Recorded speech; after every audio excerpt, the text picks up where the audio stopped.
Yeah, we're like, oh, it's on recording now. So We we'll have are to be now careful officially now. recording. I'm going to run out I was of gonna space. I was gonna give up all the secrets of of the world here, but now that we're recording, we'll have to be careful. Just now Right. it's saved for. It's true. There's a lot of strike that.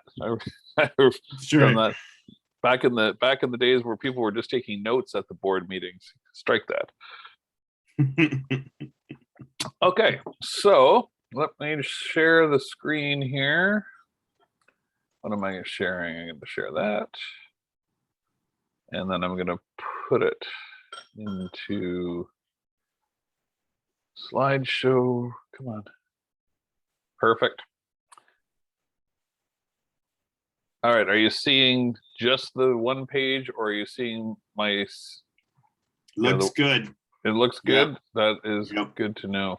It's sad that I have to keep asking because I'm, just that tech savvy, let me tell you. It's always, what am I sharing right now? That's really, because you panic. You're like, well, are you seeing my emails? Are you seeing, I know. My Rick and Morty streaming on the one screen? On the side. All right, let's dive right in. So this is what we're doing. We're going to do a quick recap of last week. We're going to just talk briefly about the first assignment.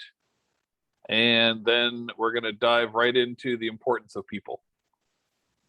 So it is going to be just, hang on to your seats or probably most of your pillows if most of you are still, just rolled over.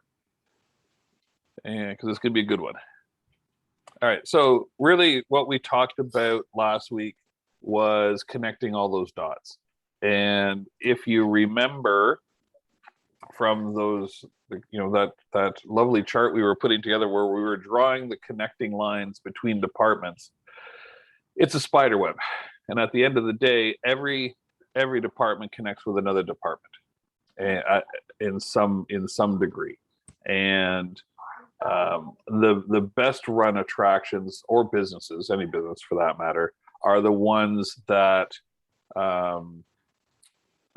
work together, where no department is working in a silo. Because if you're working in a silo, it's just not going to be effective because of just so many other people you're depending on to make your department run smoothly. And then we started talking about policies and procedures. So this is that summary chart, and you can tell by the noise in the background. I'm just going to give you a heads up. Trisha's taken a job talking about how operations can get you to go around the world. My lovely wife is in England for the next 10 months because she is putting together the medical operations plan for the Commonwealth Games, which means that from 8 till about 8:25, there's going to be a lot of background noise because my kids don't understand how to be quiet, and probably shouldn't have to be quiet as they're getting their breakfast prepared and arguing over who's driving and doing what. So Michael, why don't I go on mute and you take over this part here so that they can get ready for school. And then I'll just. So where do we leave off here? We're talking about planning. We kind of covered that first little bit, right? That's right. I wasn't about to read everything, but we can expand on what we talked about. Yeah. So I think, last week we, as Chuck said, we talked about how those sort of interconnections between departments, and, we kind of ran through some exercises and talked about how, looking at specific scenarios and how, all those departments would work together, like, how we're, if we were going to plan a corporate event or a themed event, what are some of the considerations that we'd have to look at in terms of, who's going to look after what, and how those, those things feed off each other, right? That, if, for instance, the sales department wanted to put on a special event at the attraction, that every department had something at stake there, right? Where we talked about, maybe it was the admissions department had to sort of resolve some sort of ticketing scenario, or the grounds and sort of park services department has to come up with sort of a cleaning plan for those group catering areas, and food would have to order the right amount of food for those events, and talk about what type of meals are going to be served in all those things. So we sort of looked at those interconnections, and how those breakdowns between those would sort of affect the overall product, or the sort of the success of those events, and whether they're financially or from the guest perspective, and things like that. We talked about where are some of the stressors that would make these things difficult, and some of it's about scalability. So the bigger the operation, the more people have to get communicated to, and so how does a department take those things and build them in? And we talked about building those policies and procedures that help, so that if you had a department that had hundreds of staff, that obviously in a boardroom there's going to be decision made that we're going to do these things, and how does that play out on the floor, so that the staff can execute the plan, and that it's sort of a well-oiled sort of cohesive machine.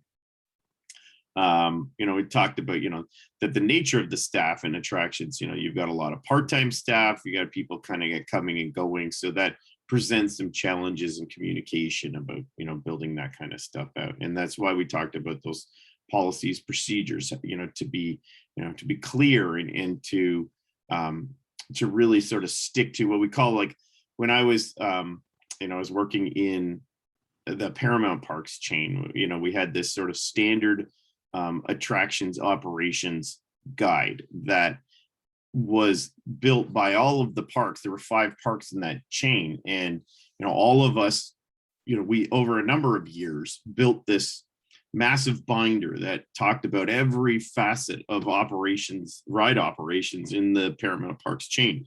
What are our signs going to look like, and how many operators are we going to need, and what is our our rules for silly little things, even down to when can you answer the telephone when you're operating a ride. And all those things were spelled out in what we called the standard operating procedures, and those became the rules by which we operated, and it was known. And we would share that with the rest of the park, so the other departments knew that this is exactly how we were going to do things, and these are the things that we could do and could not do. And one big example was when maintenance and construction were working on a new ride.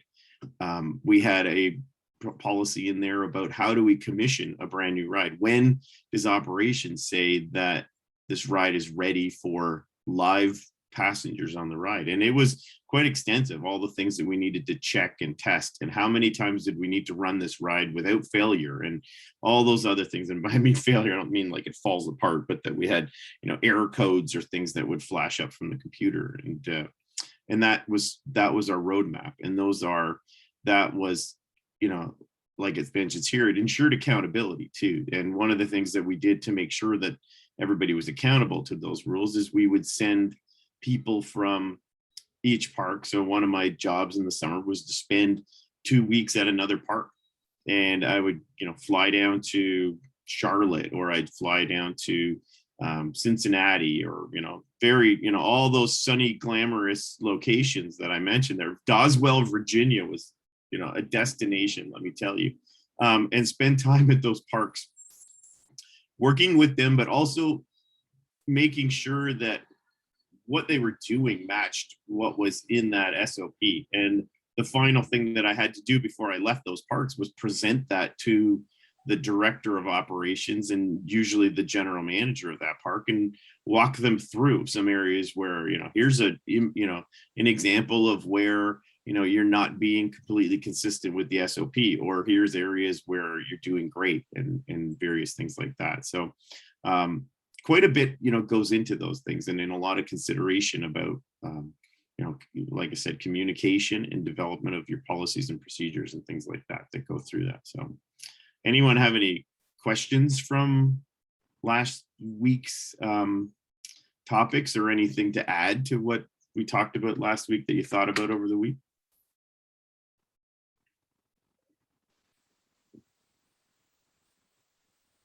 think we're good. All right. Yeah, and Chuck, if do you have anything to add? well, I just wrote in the chat that SOP stands for Standard Operating Procedure. Yeah. Just And you might have said it and I might have missed it, but I just wanted to make sure that that there's a lot of acronyms. And just like any business, there's a ton of acronyms. At any time, as always, just you can write into the chat or raise your hand or just shout out, and we can answer any questions. Okay, I'm gonna stop sharing this, and what am I going to do in this? Keep. And I'm going to share the quiz stuff. Okay. So Mike and I have gone through everyone's responses to the quiz. Just a once over. We haven't completed the marking. Just wanted to see where everyone was at.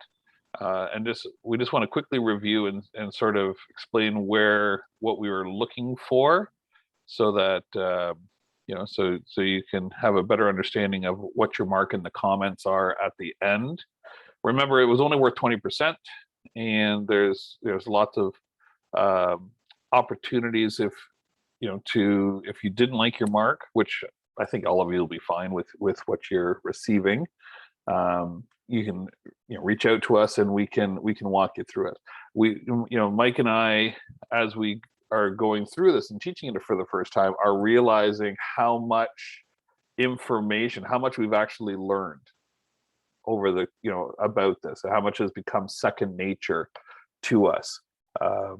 And I'm really, to be honest, I'm really enjoying teaching this and seeing what we do through your eyes for the first time. It's actually inspired at GlowZone. We didn't have don't have an operations handbook like the one that Mike was talking about. A lot of that information is there. It's in a staff handbook, just some basics, and quite a bit of it we'll be talking about today. It's like trying to create that winning culture. But the nitty gritty, the how to's, like we've just purchased pizza ovens for our Mississauga location. We've had them in Brampton, and we've trained people how to make a pizza, but we've never written it down. It's always been in our brains, and this course is inspiring us to actually get it down on paper and create that operations manual so that we are ready to go. So now that we have to train a whole other staff how to make pizza, we're actually writing out with pictures and everything. This is how much cheese to use. This is how much sauce to use. This is how you're going to do it. This is how you have to set it up. This is and the reason for that is if any of the 4 owners aren't around, and it's a newbie who's got to cook pizza because someone needs an extra pizza, and the guy who's been trained or the woman who's been trained on making pizzas isn't there, someone has to know how to do it.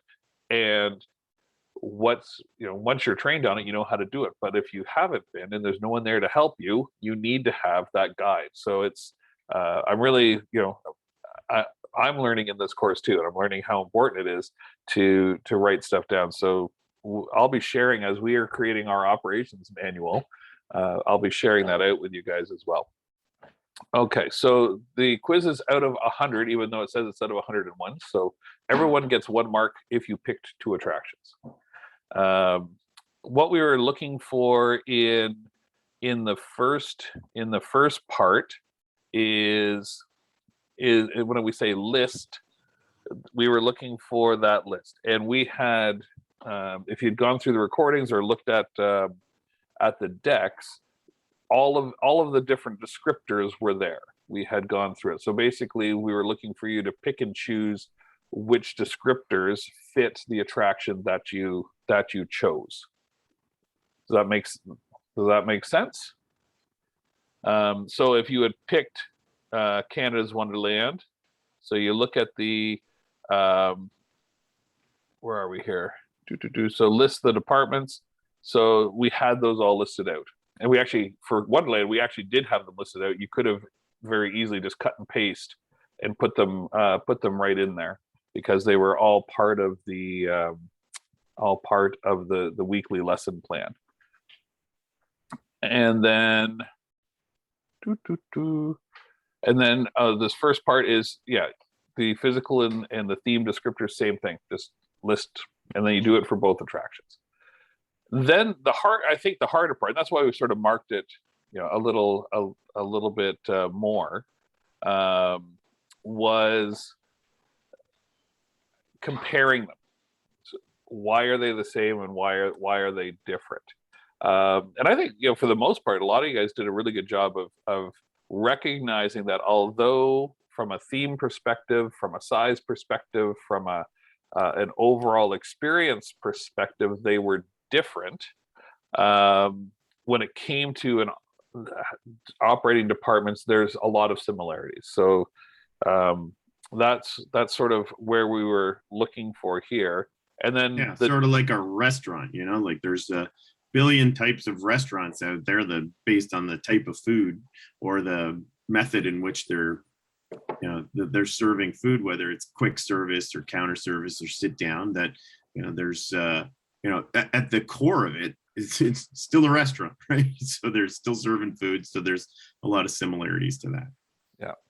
And then of course on the differences from an operating perspective, what are the differences? So, and people who picked like the zoo and an attraction talked about, there's differences in terms of, one is you've got to make sure the animals are safe, versus the ROM, where you've got to make sure the priceless artifacts are safe. And while safety is still something that is the same, how they go about doing it is completely different. So that was one. A couple of things that we noticed that got sort of missed, generally speaking, is the difference between or the similarities and differences between public entity and private entity. And that was one that I guess we didn't talk about very much, but it's a big difference. So Ontario, the province, owns quite a few attractions.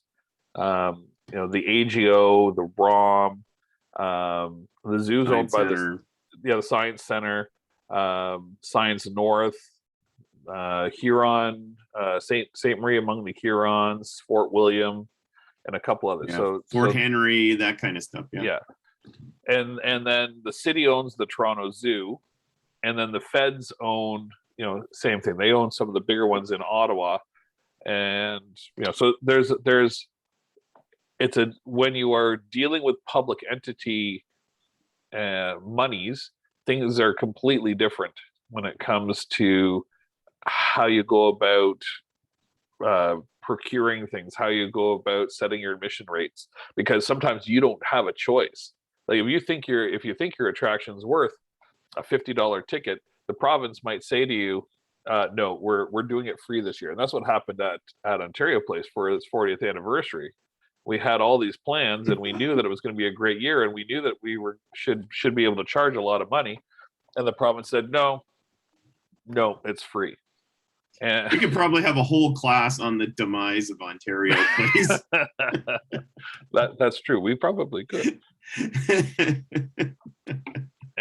We'll all miss it. Yes. So anyway, and the only reason I made everything at 15 and 25 to make it out of 100 was it was easy for everyone to see what the percentages were. But it was just a quick assignment. So within the next week, we've already done some of the marking. We haven't published anything. Can someone let me know? And if I press publish, what happens? Hopefully you just see it, right? Like not everyone's going to see it. Does someone want to jump either off mute or write it in the comments?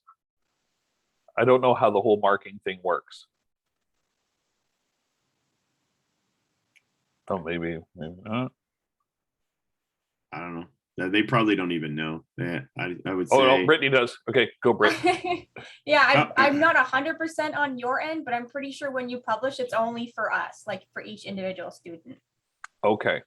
Yeah, Well, I've never good. had that happen where a professor has accidentally released marks that everyone could see. Okay. So I think you'll be okay. I hope so. I hope so. All right.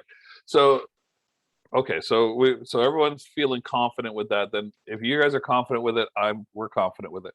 So we're going through and we've been setting the marks. We're making comments. When you get your mark back, let us know if you have any comments, and or want to have a quick chat, and we can go from there. The next assignment is coming out. I think it's next week, right, Mike? Yeah. Yeah, so we'll make sure you have the marks prior to next week, along with our comments, and we'll leave a lot of time at the end of class next week to go through what we're looking for, and we go from there. So I'm going to stop sharing that. Any questions about that? Nope. All right, let me go back to the presentation.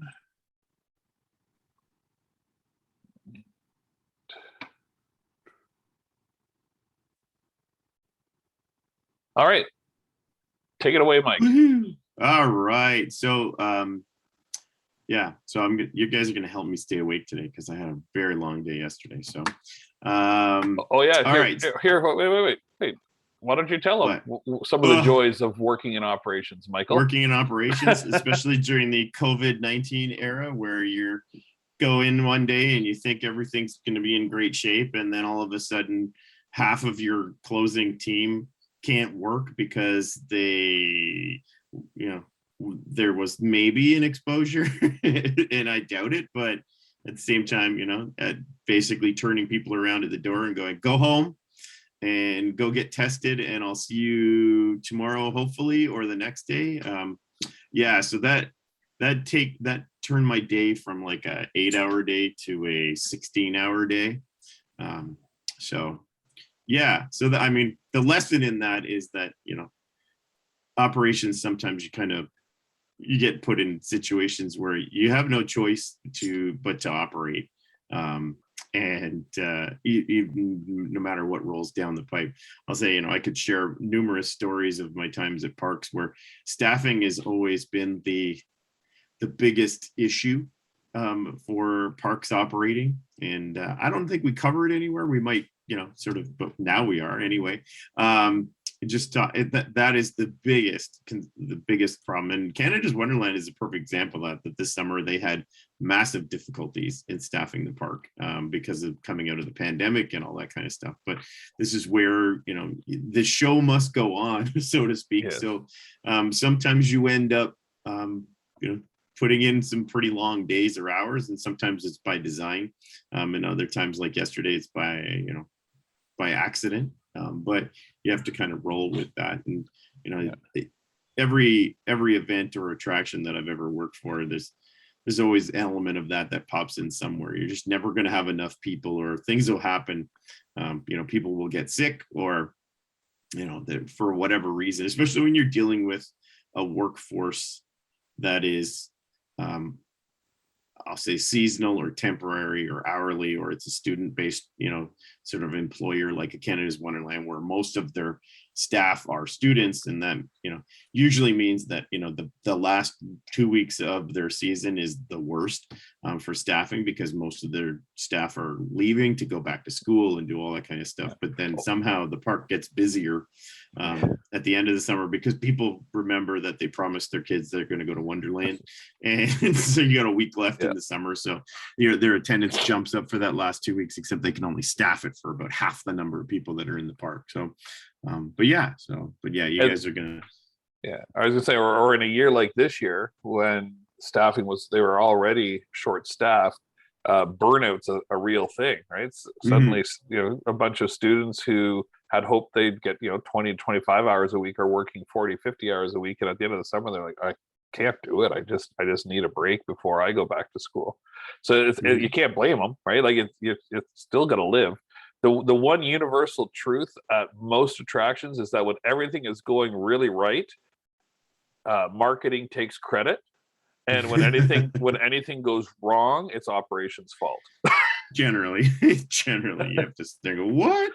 But yes, so but that was my story. And that's, that's a pandemic tale now that, where I think, a few years ago, especially, they were like, well, I'm fine and I can work. And we're like, no, you cannot. And you have to leave. So that's sort of born out of today's reality, right? That's good. And that may become, part of people's operating plans for this foreseeable future is how to deal with these sort of possible, sort of COVID related, things where, if you have these teams all working together in one place, it's not always possible to keep them completely separated. And so that, if you have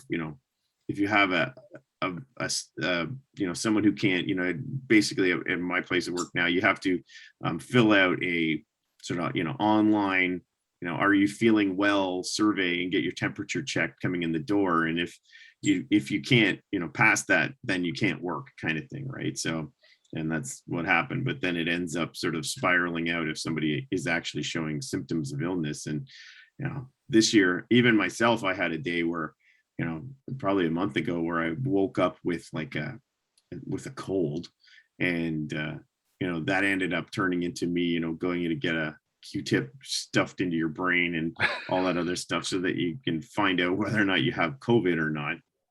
And so a lot of, operations plans are now having to deal with that potential reality. So, I can imagine like with the Maple Leafs opening tonight at Scotiabank Arena, and there's going to be 19,000 people in there. And you can imagine the workforce that's required to make that stadium run.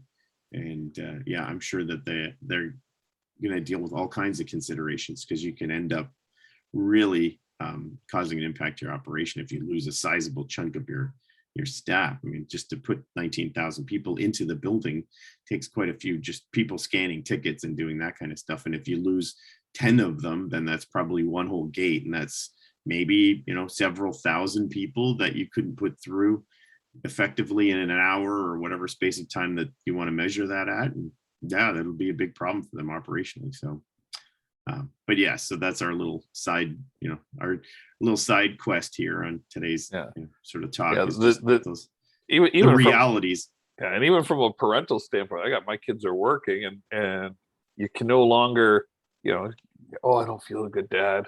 I shouldn't go to work. It's, it's one of those. Back in our day, it was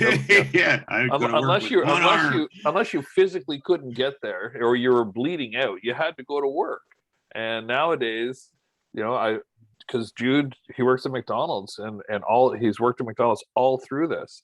And a couple of days he's had the sniffles and he's a few things like that. He's probably had 4 or 5 COVID tests because of it. But there's one day he's like, oh, I'm fine. And he got to work and they sent him home. And it's because he works in the kitchen, and he had a cough and he was coughing, and they're like, you can't be here. And it completely different than several years ago. Yeah, and I'm sure that affected the team, right? At the restaurant, where now that you've minus this one person, that someone has to do his job and their job at the same time, well, exactly. So, and this is where the management team, like the ops managers, end up stepping in and are flipping burgers and doing all this stuff because because as Mike said, the show has to go on. All right, that's enough of we like a good tangent here.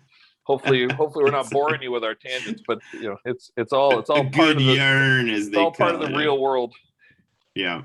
So, all right. So today we're going to start to dive into sort of we'll call it the sort of the HR / operations HR sort of portion of sort of attractions operation. And when we kind of looked at building this course and talking about how do we sort of describe or run through the sort of the world of an operations manager in an attraction, I think that the most after we talked about how those connections and departmental connections go in, that the biggest part of any attraction is the people that work it, that staff it, that make it happen, right? And so we decided that this week we would start in on that. So as the title says, it's people bring attractions to life.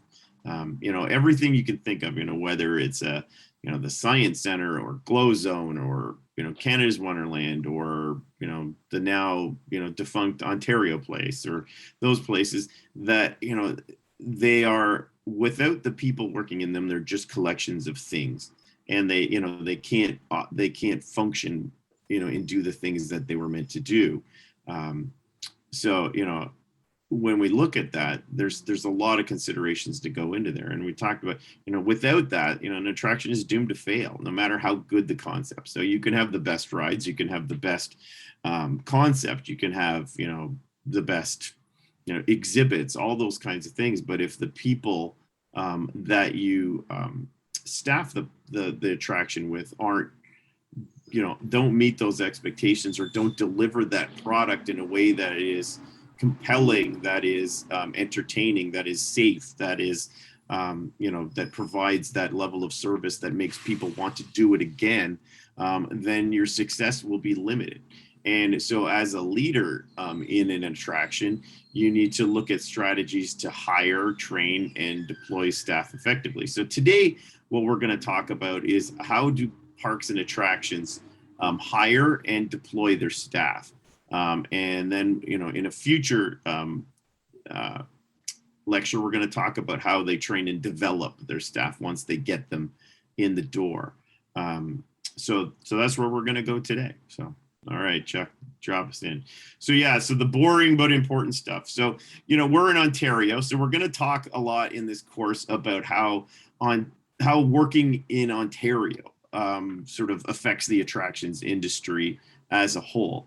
And one of the key points of that is the Employment Standards Act. And who here is, just by a show of hands, is familiar with the Employment Standards Act? None. Oh, wait. You got to give them a second to. That's right. To push the button. There's a delay in the internet today. All right. None of them. All right. All Well, right. then I guess we know where we're starting here. Yeah. So the Employment Standards Act, or the ESA, is a set of regulations that is the law in Ontario that describes how the employer-employee relationship works in general for any workplace in the province. And we're not going to go through that document today, so don't roll your eyes, or don't think, oh gosh, we're going through the ESA. The ESA is huge. It's pretty big. And, for the most part, you might need to be a labor lawyer to understand the entire thing. But in general, it is, as an operator, as a manager, you need to have a very good working knowledge of what the Employment Standards Act entails in terms of, how do you hire your staff? What are the rules about, what is the minimum age for somebody working in your sector? If some sectors it's 18, some it's 14, it depends. And so you need to look and see, okay, well, what roles am I trying to deploy? You might be able to put a 14-year-old at a cash register. But you certainly couldn't hire them as a mechanic or, a machinist or something like that. So, what are the rules about that?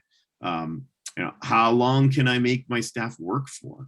How much is the minimum wage in Ontario? All those considerations. Do I have to give them a break while they're at work? And all those things build into your operational plan.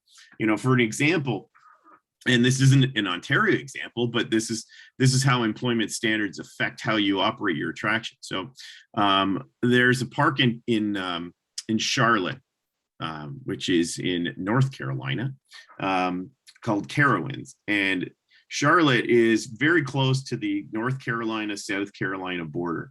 And when that park was conceived and built, what they thought would be a really cool idea is they were going to build this park so that it straddled the border between the two Carolinas.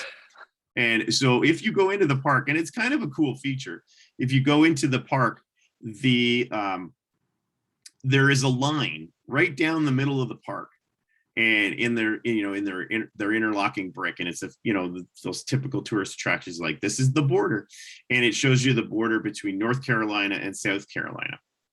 And in that park, there are different labor laws in North Carolina than there are in South Carolina. There are different laws for everything in North Carolina and South Carolina. So you have to have entire teams in that park that are dedicated towards understanding the laws and the rules of what happens in each side of the park. And that includes their staff. And so anyway, they have to have different rules. So the operators that work rides in North Carolina may not be able to work in South Carolina, or vice versa, because they have different age limits, or the inspection agency that they deal with. So they actually have to hire people specifically for one side of the park or the other side of the park, which then you could imagine from an operations standpoint becomes really complicated. Because then you're dealing with deployment of people in the park and knowing whether or not they're a North Carolina person or a South Carolina person. And although you can walk freely between those borders because they're just state borders, but that's an example of how things like the Employment Standards Act here in Ontario, or any jurisdiction you're in, are going to really weigh heavily on how you plan yourself out and what you're going to do, and whether it's going to even be feasible. In some cases, they decided that when they built certain expansions to the park, like example, like the water park, they were looking at the local regulations and which one was more conducive to the way that they wanted to operate. And so in the end, they decided that South Carolina had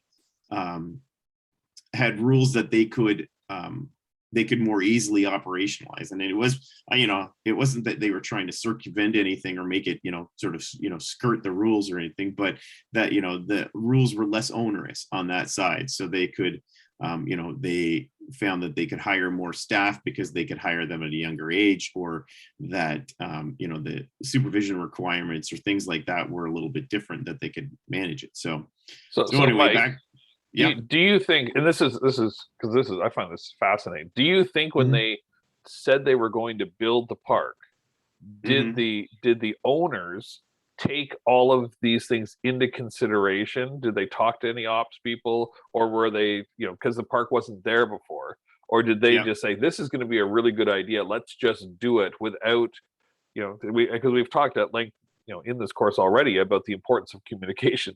So did the executives just say, we're doing it? Or did they say, you know what, we know it's going to be a bit of a pain in the ass, but sorry, strike that.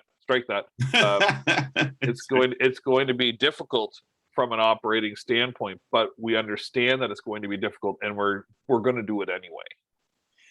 It was probably more the latter. I would say that there was a lot of, it's hard to say because, none of us were in the room at the time, and this was conceived back in the 70s, but most likely that at the time, sometimes certain things, I'll say, you don't always take the easy route. That's right. When you're doing attraction. So the operations department doesn't have final say on anything or many things. I mean, you have, it's one of those, we used to use the word, you don't always have a vote, but you have a voice.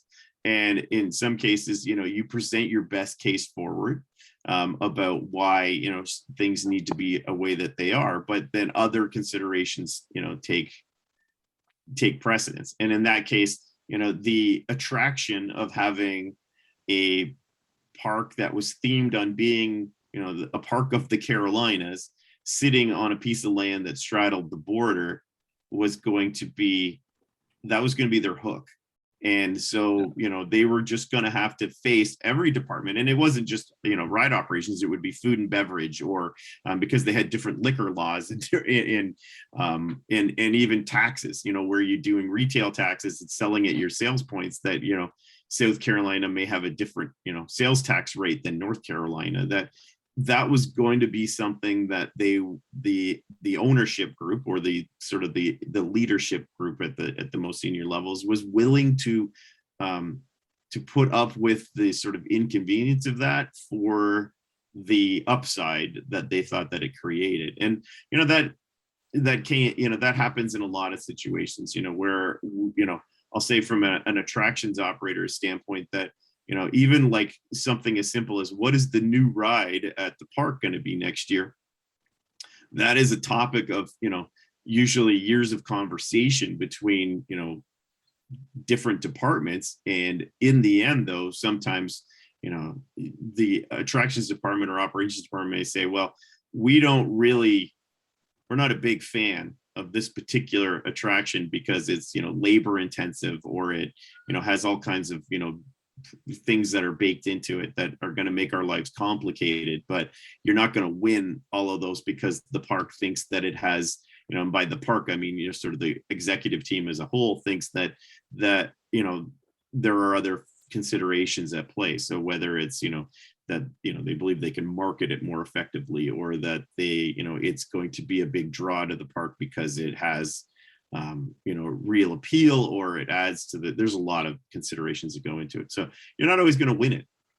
So anyway, that's Cool. kind of, all right. So more about the Employment Standards Act. So as we sort of, go through that. So what is it? We've talked about that. Where can you learn more about it? Well, I mean, you can just Google, but the ministry, Ontario Ministry of Labor, will also send you an entire copy of the thing or point you in a direction. They even have a hotline that I've used myself before, where I'm stuck and I don't understand how to interpret a particular piece of the legislation or the rules. And, it could be simple as like, I don't understand the holiday pay requirements. And when we talk about budgeting and finance, if you're a park that's going to operate on holidays, you better understand what those are, because those are very expensive days to operate. And, as they say, the juice better be worth the squeeze when if you're going to pay people a premium to work on those days, you're doing it because you think you're going to draw more people. Like, a day like Canada Day at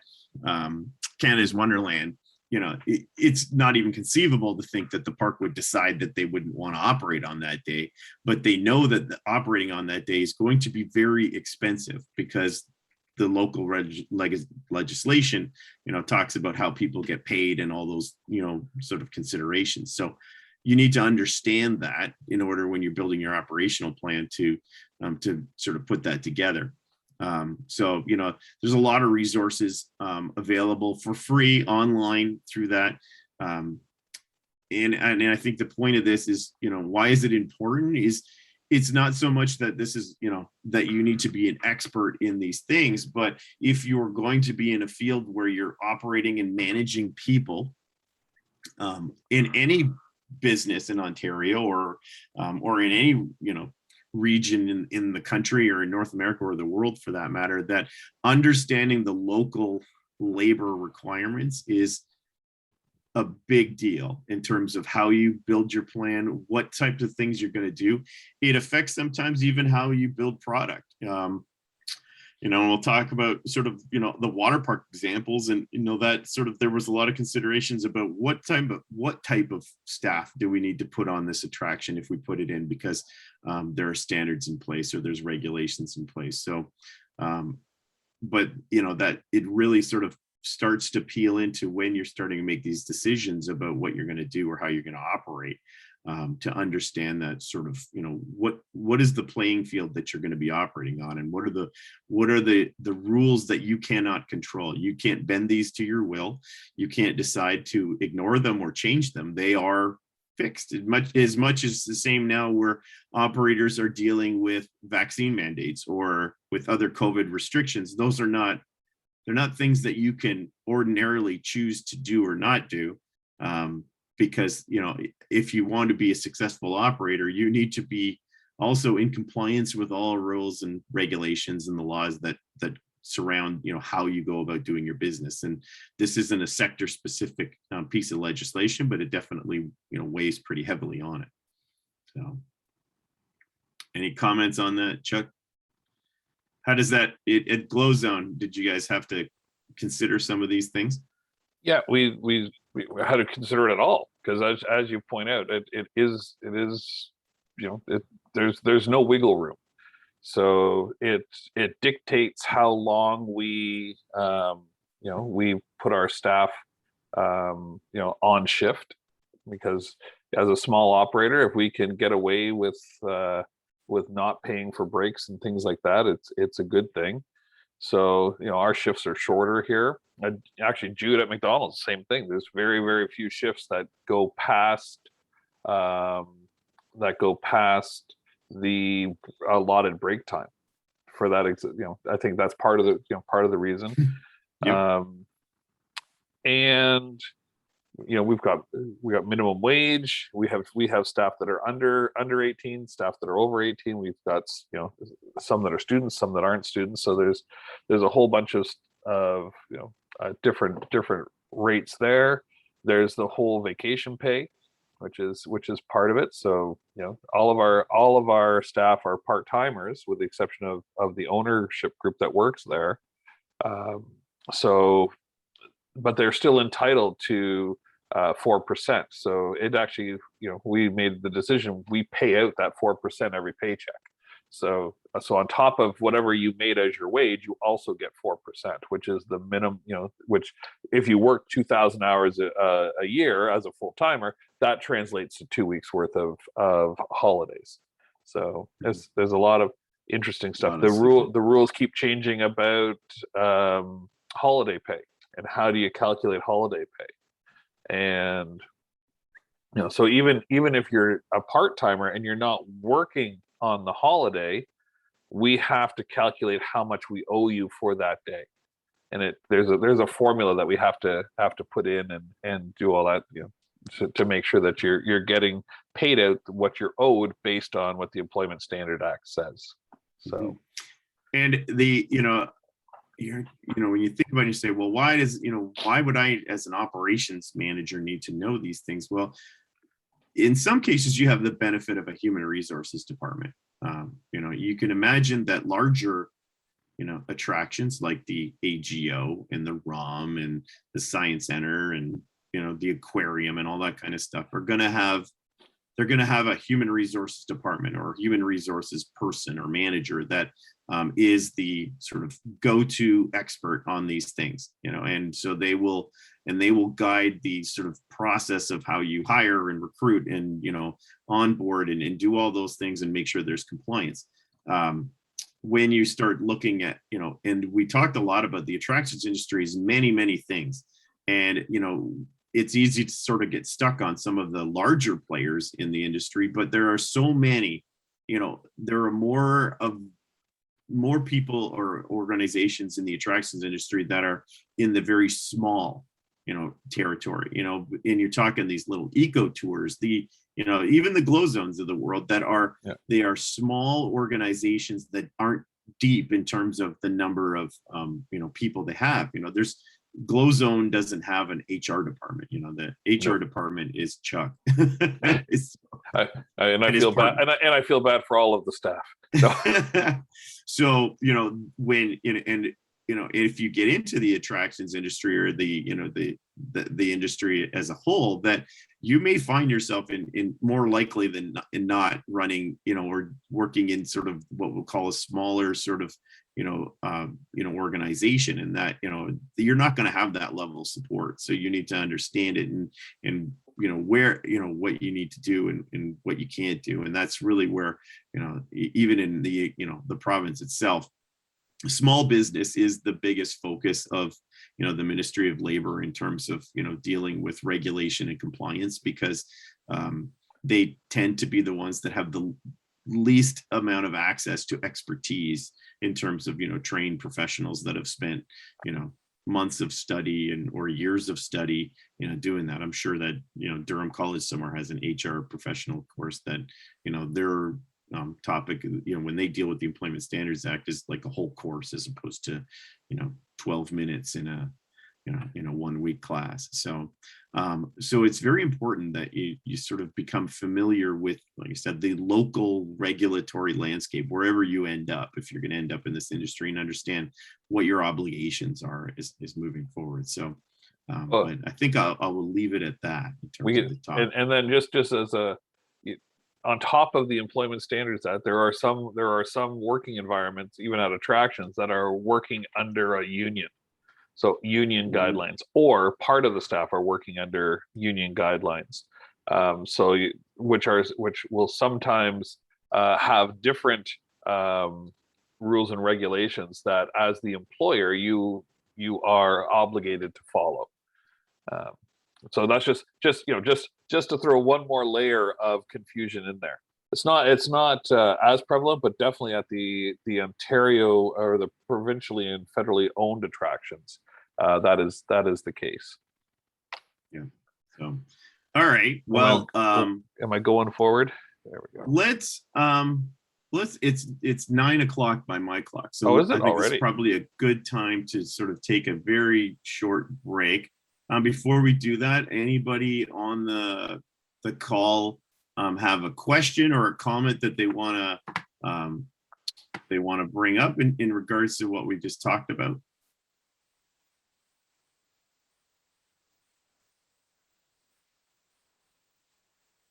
Uh-oh. Sounds good. I think we're boring him this time, Mike. Yeah, well, But look, you got a picture of Homer Simpson on the next slide, so I think we're gonna be just fine. Just fine. Thanks, Talis. it just goes up from here. I was gonna say it's all clear.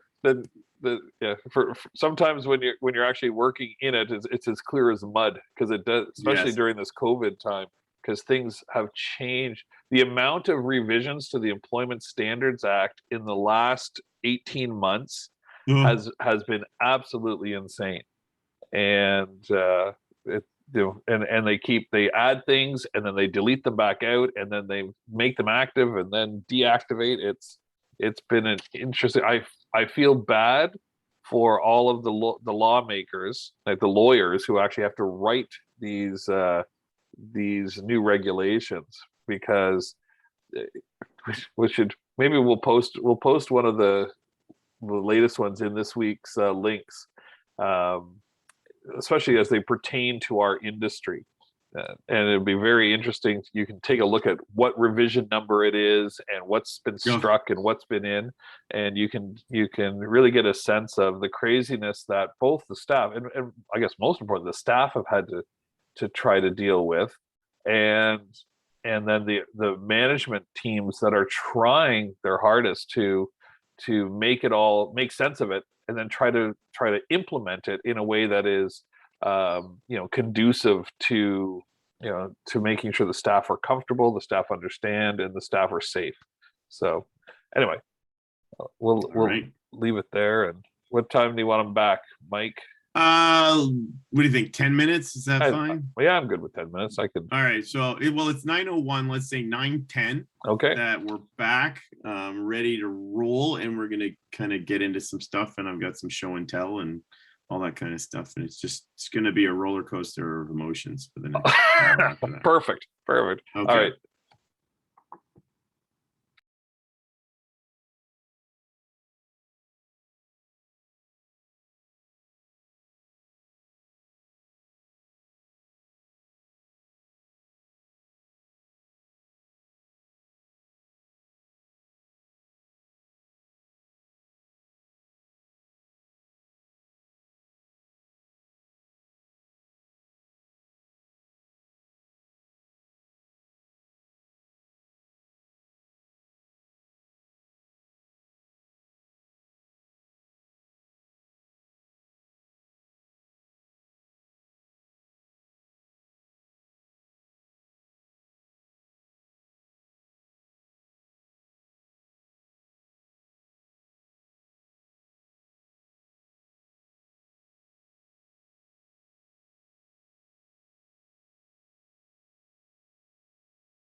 So right.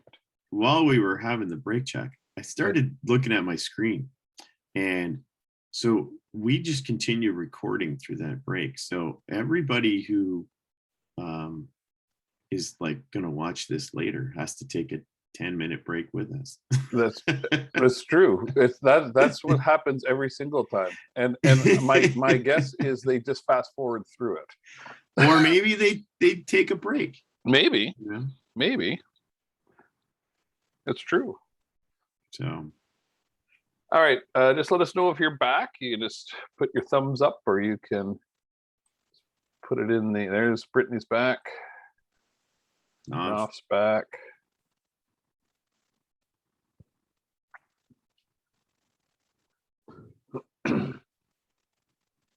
Talus and Ashad are with us in spirit. Nope. Talus is back. Oh, and there we go. There, Shad is back. All right. Let me. What do you want me to do? Go back to this PowerPoint? Yeah, go back to PowerPoint. Yep. Okay. There we go. Oh, yeah, we're seeing your presenter view right now for some reason. Oh man. All right.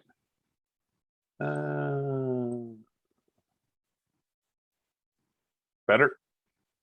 No. Now No. we're back to Zoom. Oh. All right. Give me a second. Please stand by. That's weird.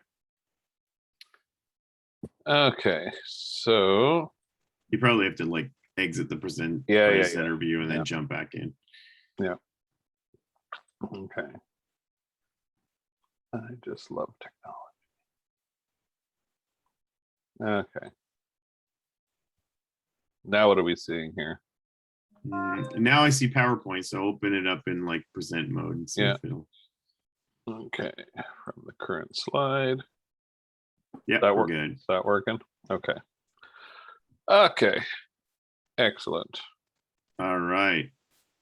Okay, so now we're gonna sort of talk about what considerations, before we even get to the hiring, of our staff, and this is during your kind of planning stages. And for an example, I had to, when at a lot of the events or projects that I had, if it wasn't an established park, or maybe it was a new attraction, or it was or it was brand new, like when Wet and Wild, we were building that park. A lot of the time you had to sit and think about, okay, well, we know we need to hire, but we need to figure out, who are we hiring and what is our target here, because that'll inform our approach and, where we're going to go look for these staff, and what kind of, qualifications are they going to need and all that kind of stuff. So, as sort of mentioned or written up on the screen, what are some of your target things? So, what is your target hire age? So are you going to be reliant on student workforce? So, are you going to be, a seasonal attraction, let's say, and you're like, okay, well, we can hire students because we only operate during the summer. And so, the bulk of our hire, that doesn't mean that we're only going to hire, but that our target market is going to be students or young employees, because we know that they're interested in a summer job, that sort of classic summer job experience where they're going to start in, May or June and they're going to finish in September. Or are we a year-round attraction like the ROM or the aquarium, where we're going to hire some students definitely, but we know that they can't fulfill all of our needs because they'll be in school during the weekdays, or that they can't work full-time hours during that period. So we're going to have to hire some full-time workforce. So what does that look like? And that usually comes with a higher wage and other things like benefits or vacation time, as opposed to vacation accruals and payouts and things like that. So that's some of the considerations that we need to look for. What are the legal requirements for these positions that we're filling? Does my industry have specific certification requirements for the people that I'm going to hire? And examples, obviously, in a water park setting, that you need lifeguards, and lifeguards in the province of Ontario need a specific certification. And so are you going to hire people with it, or are you going to hire people and get them that certification, and what does that mean?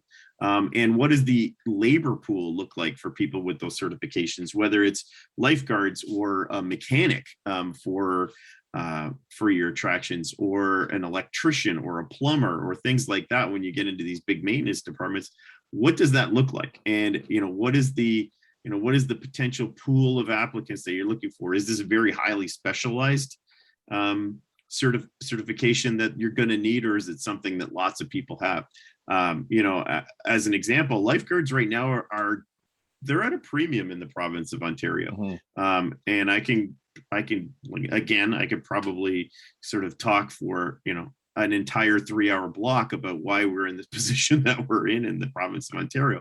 But the crux of it is that there aren't enough lifeguards being churned out by the training system to supply all of the pools and attractions that are either in existence in Ontario or being contemplated in Ontario. And so that puts a huge amount of pressure on any operator that's going to be reliant on them. For example, at a park like Wet and Wild Toronto, you need to hire 100 lifeguards to be able to pull off your season.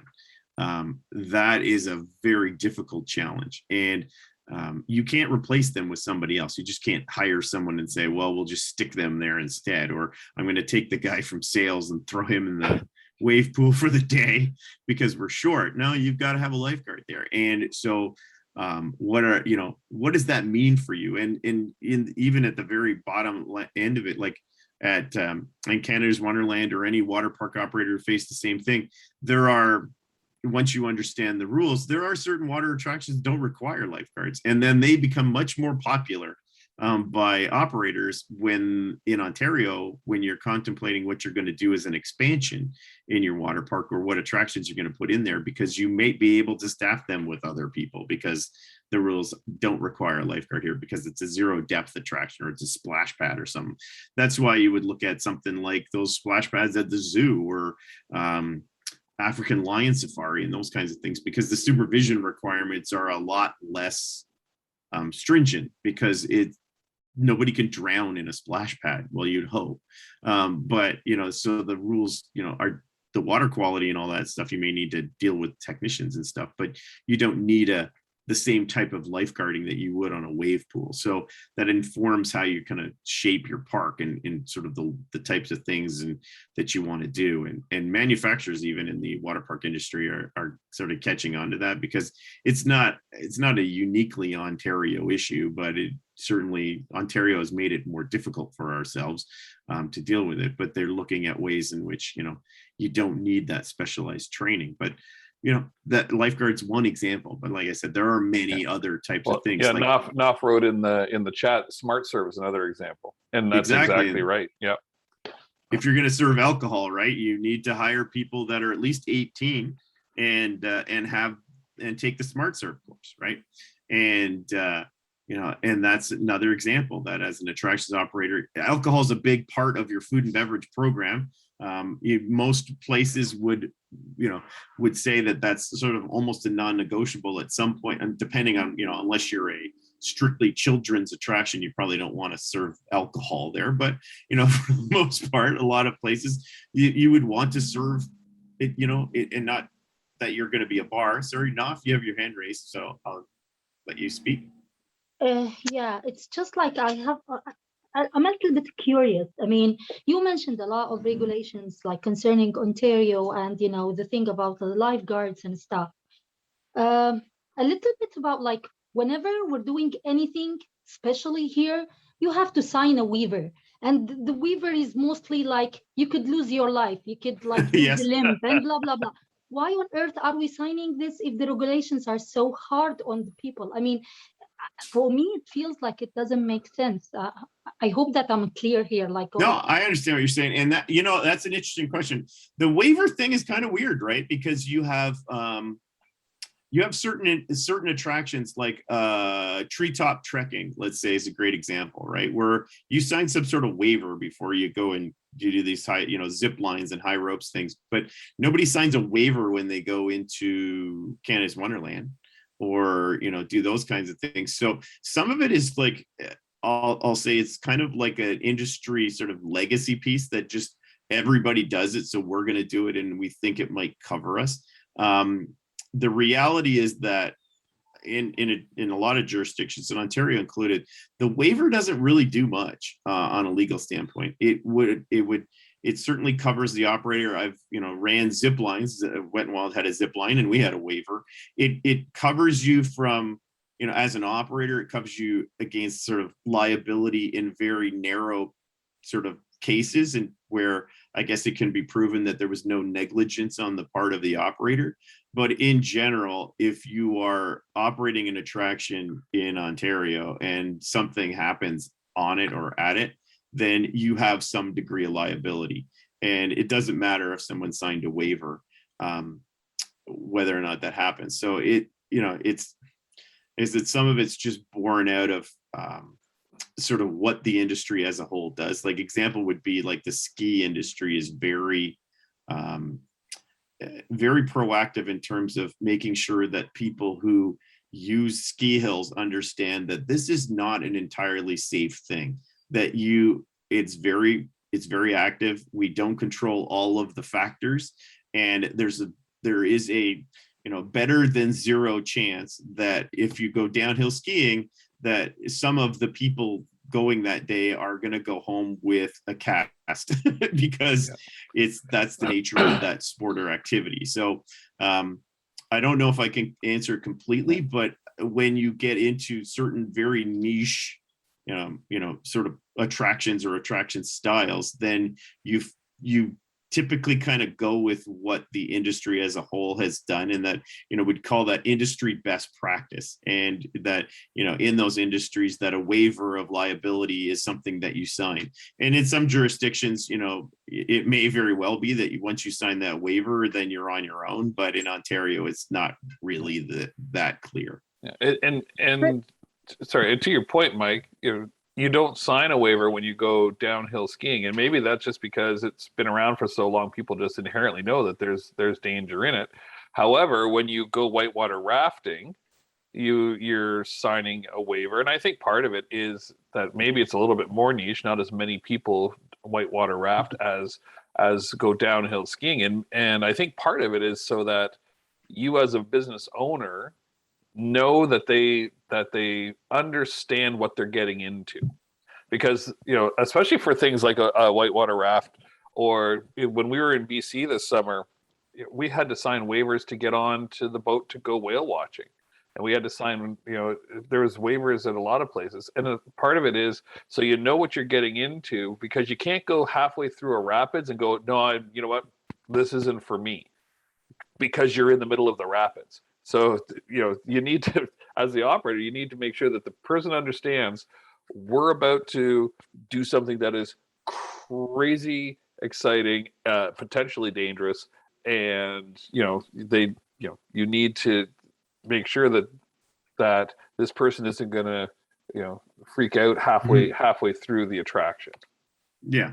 And, the waiver, like I said before, doesn't indemnify the operator from issues that are surrounding or that could be construed as negligence from the operator. So like where Chuck said, whitewater rafting or the whale boat or whatever, those kinds of things, if a storm or a rogue wave hits that boat and something happens, then the operator could probably be found that they weren't culpable, they didn't create that scenario. But if you went on the boat and the operator wasn't operating within the regulations that require them to maintain and operate that boat, then no amount of waiver, or like if you went on a zip line and somebody, puts you on a zip line that's made of rope instead of, a steel cable, signing a waiver isn't going to change the fact that you were negligent. And so you're going to end up being on the hook for it. So, Does that kind of answer the question? Yeah, thanks for the answer. And frankly speaking, it's such a relief. I mean, every time my kids wanted to do something and I had to sign this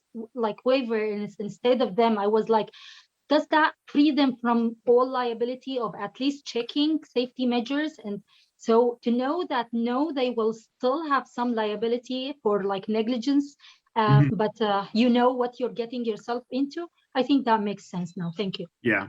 Like the Yeah. trampoline parks is a good example, right? They make you sign a waiver, like if you go to the air zones or the bounce parks or whatever, that kind of thing. And mostly what that's telling you is that they don't control all of the elements in there. So if you decide to do like, some sort of triple pirouette and land on the back of your head, then then they can say, well, we warned you that that was going to happen. But if you went in the trampoline park and their equipment was faulty or broken, or they allowed you to do something that was, that was inherently dangerous, then they would still have liability in there. Yeah, I think it gets, what it does is it limits the amount of nuisance suits, they're called, because if you get thrown from go back to whitewater rafting or the trampoline park's a good example. You signed, you say, I know that this is dangerous.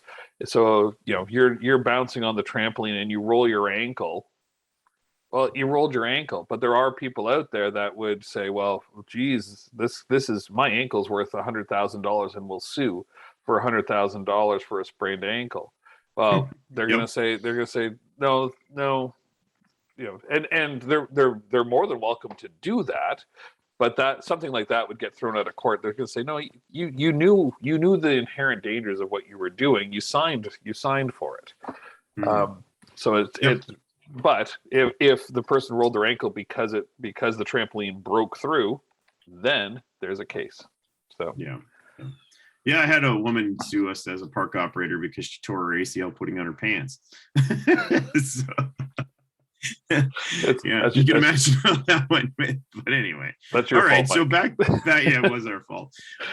So back to that. So yeah, you have to consider those sort of legal requirements, your certifications, your minimum ages of those of the people that you're targeting, and that's going to inform where you go. If you're looking for lifeguards, for example, you probably want to sort of start your recruitment efforts there, right, where lifeguards are normally found. So, and in aquatic settings or, areas like that, or, if you're going to be looking for people of a certain age because you're going to be serving alcohol or other things like that, then you're going to be targeting your stuff from there.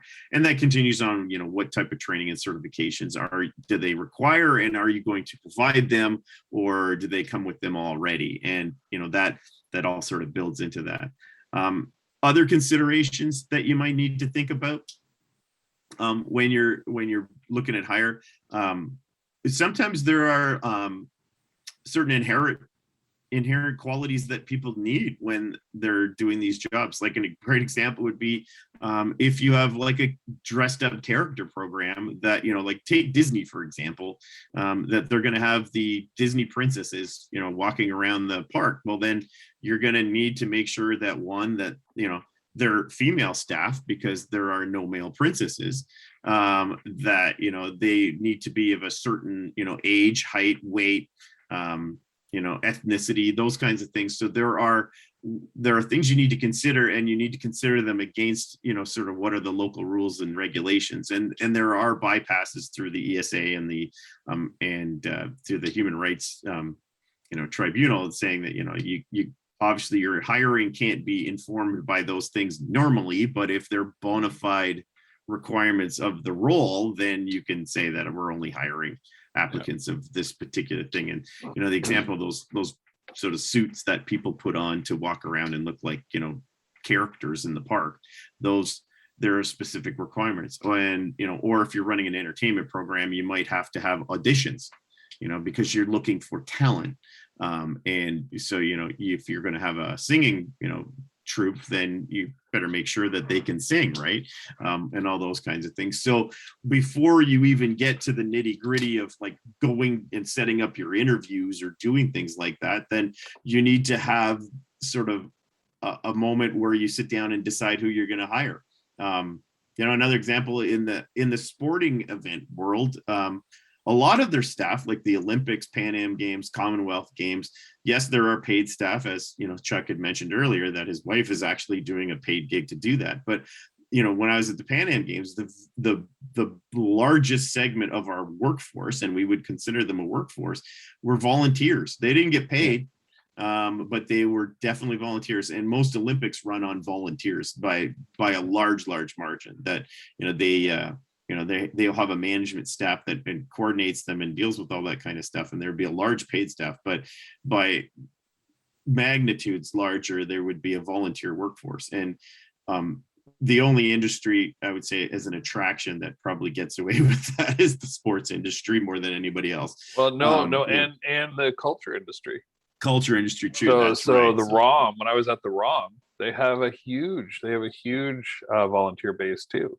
You know, acting as docents, acting as tour guides, and that sort of Yeah. thing. So there's yeah, and even like farmers markets and things like that. Yeah. So I take back my point, but yeah, even my daughter, she got her 40 hours of volunteer because she worked at the Aurora Farmers Market, you know, for the fall, and you know, came in every weekend and she directed people and all that. And that's part of your workforce, but you're not paying them, but they're definitely important to the overall attraction, you know, as it would appear. and so you have to think about that. everything we're talking about through this next section applies just as much to your volunteer workforce as your paid workforce, and sometimes even more, because you are, you know, you want them to stay on as volunteers. And then there's the difference of volunteers, Mike's kid working the farmers market is a lot different than a retired professor of history who is working at the ROM. Different level of engagement, different skill sets, different amounts that they were willing to do and different motivations as to why they wanted to work in the first place. You know, but Mike is right. The games people it's a unique group. So when Pan Am was here, those volunteers, they love sports and they love the idea of getting to go see some sports for free and getting the swag. The swag's a big all part about of it. swag. Somehow, and they put in big hours. So I tipped my hat to the volunteers at the end of the event. I'm like, you guys worked as much as I did, and at least I got paid. Yeah. But you know, they got like pins and jackets and free meals and stuff like that. So, all right, let's flip to the next slide here. What do we got here? So how do you recruit what you need? So this is kind of where we talk about, you know, some of the strategies that operators in the industry use and what are their pros and cons, and moving, you know, through that. So let's bounce to the next slide here. All right. That's the fastest slide we're going to have all day. So, so what are some of the common approaches to hiring staff? And then, you know, we're going to have a little bit of a discussion afterwards. So, or you guys can put up comments and talk about your thoughts on, you know, what are the pros and cons of some of these, and you know, and I'll give some experiences that I've had, because I've probably done each one of them, about, you know, why you would use them and where they kind of play out in the sort of life cycle of your attraction in your hiring of people. So obviously you have your first one, which is your job fairs, your open casting calls. Those are your big hiring events, you know, typically done in the lead up to your opening. So if you're a seasonal attraction, you have sort of a season where, you know, that is the focus of your business, right? That you're in recruitment mode. And when people asked me when I worked at seasonal amusement parks, what do you do all year? Well, one chunk of my year was really devoted to recruitment.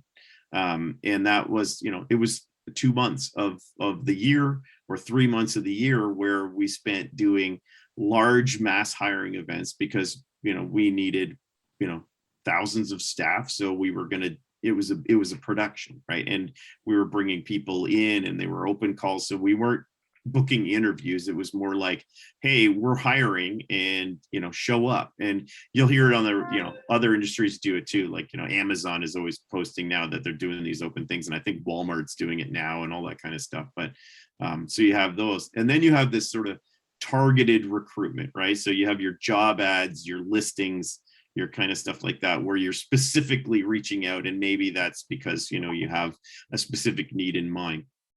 There's the sort of word of mouth strategy. So, you know, where would you use those, or what would that work? So in terms of like, you maybe, you know, you have, you know, just people generally know that you're hiring at this time of year, or maybe it's, you know, you're putting up something in your attraction saying, hey, you know, if you enjoyed the attraction, why don't you work here? And, you know, and here's a way that you can do a QR code on the wall or something like that. Or you have referrals. So you have, existing staff that are referring, friends, relatives, acquaintances, whatever to work for you. So so let's talk about the pros and cons and of each one, and let chime in, or in the chat, or or come off mute and sort of give your thoughts on maybe let's sort of start at the top one. So in terms of your job fairs and open casting calls, what do you see as some of the pros of sort of that sort of strategy or that method of approach? Yeah, and Give you guys a second. it works both for seasonal and for grand opening, right? So if a new attraction is going into play. Yeah, certainly. Talis says you can meet a large amount of people in a short time. That's That's right. definitely one of the biggest pluses to that, is that, yeah, you get to, it's, if you're trying to hire 1,000 people and you have to like sort through 1,000 resumes and book 1,000 interviews, that's going to take you a long time, right? So, yeah, Brittany's like, don't they also often hire on the spot at job fairs? Absolutely. Yeah. At most of the job fairs that I've been to, it's very, it's on the spot. It's about a rapid turnover, right? It's like, Yeah. show up, dress nice, show us your smile. And have Mike's mom drop you off. That's right. That's how I got my first job. That's right. So yes, so definitely those are the pros to it, right? In terms of, you're going to get a lot of volume, and you're going to get, you're going to be able to churn through that. So if you need hundreds or thousands of staff, then this is a good approach to do that, right? It also builds hype. Sorry, Chuck. No, I was gonna say, yeah. Well, keep going with that thought, because it's true. It does build hype. So when Chuck mentioned a grand opening, it builds hype for your attraction. So if you are a new player or even an existing one and you're coming into your season, then a good way to generate some interest and hype, even from people who don't want to work for you, is to go into the media and say that, that, hey, we're a new attraction or we're an existing attraction and we're hiring. And, you'll see it in the spring, usually around like that March break period, where you start to see like, Blog TO will say, hey, the Toronto's largest water park is hiring for the summer and they need, and yes, it gets you the attention you need for bringing in new applicants and people to know that you're holding this job fair. But it also even just informs people that are just, browsing through the media or, happen to catch you on CP24 that, hey, I didn't even know this place existed. And so it has some spin-off benefit in that. And, typically when we did these big job fairs, we kind of made it a little bit of a, it sets the tone for who you are. We're an industry of fun. So we'll make them fun events, right? So there's music and there's energy, right? It's not like a really sort of corporate, like next, kind of thing going on. It's very, it's busy, it's loud, and it's supposed to be, because it's sort of setting the tone for who you are, right? Yeah, and along that point, and I don't know if it was you that was telling me this once, Mike or Mo, both of who worked at Cineplex for a long time, but when they were opening up a new Cineplex and they'd have these job fairs, from an operating standpoint, they'd have this big lineup like around the building of people who wanted the job or going in to apply, and the first screening actually took place in the line, where this the Cineplex staff would be there and talking about hype, getting people energetic and interacting, and those that took the bait or were right into it with them, they got past the first screen and they actually moved right through the line into a secondary interview where it was more of a group setting, and the same thing was happening. In the interview, 20 people at a time, and it wasn't just so much about the one-on-one interaction, what your experience was. It was all about how are you interacting with each other, how confident were you, and these sort of thing. And then from there, you were offered different positions based on what these recruiters were seeing in your behavior. It's really quite interesting how they went about doing that. Yeah. Now, in terms of, let's look at, maybe, and well, con may not be the right word, but, where this may not work, this particular approach. Anybody have a thought on that?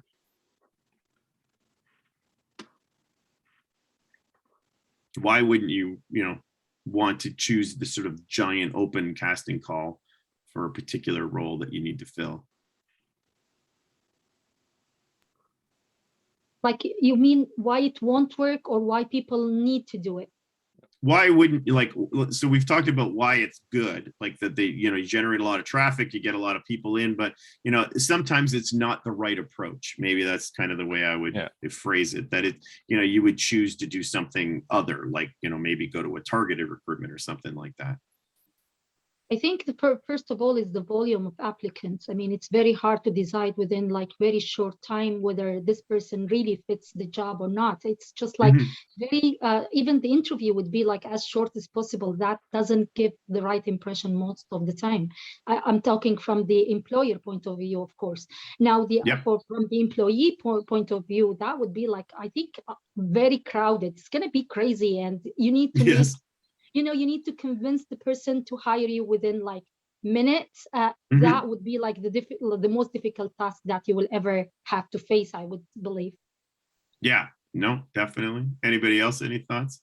Yeah, Brittany just put in. Brittany, yeah. So when you're hiring for one position, yes, correct. Or it's a higher ranking position. Yeah. And I think, Brittany and Naf are kind of hitting on the same themes, that job fairs are typically, they're like the fast food of recruitment, right? So it's not like you're just trying to get volume, right? And so when you're an operator, you're filling roles that you need lots of people, and I'll say the entry requirements for the job, or the candidates that you're looking for, isn't highly specialized, right? So you don't, like, for example, to hire someone to be a ride operator or a cashier, those are jobs that, we talk about, we're hiring for attitude and we'll train for skill, is kind of the words that we would use. And that is, nobody's going to come to you and say, I have 25 years experience operating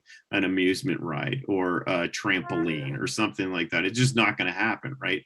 What you're more interested in is that you're looking for people that fit your brand, right? In terms of, that they're motivated, happy, energetic. So the interview is specifically targeted to draw out people that have that sort of, that sort of personality traits that you think are going to be, are going to be a positive in those roles. And that you're going to have to train them on the job. Whereas, yes, if you're hiring something that's very specific, so if you're a park and you're looking for the director of operations, you're not going to find them at a job fair, right? You're going to be targeting that recruitment, or maybe you're looking for a millwright or a mechanic or a welder or something like that, or a performer, that you're going to be much more precise in the way that you approach that. And so you're going to build those, when you look at the roles that you're going to fill, you're going to carve out those positions and say, we're going to go down a different route for this. We're going to want to meet these people one-on-one, or maybe that the interview process is going to be more, it's going to be more involved, right? That you're going to have multiple stages of interviews, or that you're going to have to, do some sort of assessment on these people to make sure that they're the right person for that job, right? You're going to go through a little bit more of a process. And so, so it's a little, it's a slower process, but it gets you to know the applicant a little bit better, right? Because you have a different, you have a different need there, right? So, and that's where we talked about that sort of targeted recruitment. So, so what are the pros of that? That you get this much more in-depth sort of, look at, that person. It's more targeted, it's more specialized. You're being very precise about what you need. You're saying, I need somebody with X number of years experience or expertise in these fields, or a technical skill or trade or a license or something that, if you're hiring for that kind of thing, because, like we talked before, sometimes they need a certificate or something just to do the job. And other times you've determined as an entity that this is a desirable skill or quality that you need, right? And, what are the downsides of that is that it's time intensive, right? That you're not going to be able to fill those roles quickly.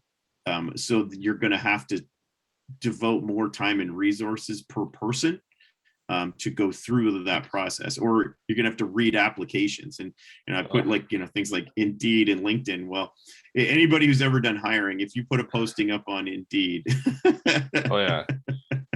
Well, and so we'll switch to a smaller attraction. So job fairs don't work for the smaller attractions in my mind, and especially going back to the whole notion of you want to create buzz.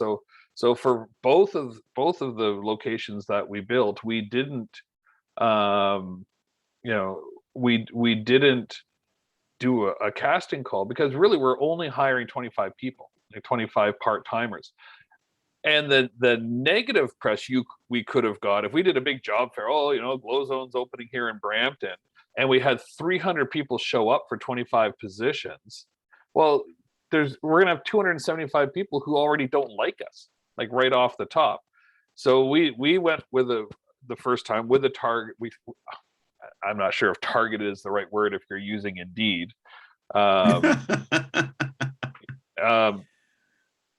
We did post on Indeed and a few other things looking for the students to fill the roles. And to Na's point, it was a long process. The amount of resumes we had to go through, and at a certain point, once again, pros and cons. Pros are we got a lot of resumes.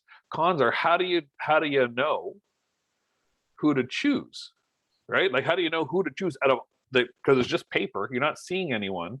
And what we ended up doing is people who wrote a cover letter, an actual that mentioned us, like not a cookie cutter, someone who did a cover letter, got bubbled to the top. Anyone who if there were no spelling mistakes, you got a bonus point. Like it's hard when you do that initial recruitment. I think the cons are you never, in a job fair has a bit more of a pro to it, in that at least the people who are doing the hiring get to see you and can see how you're interacting with others.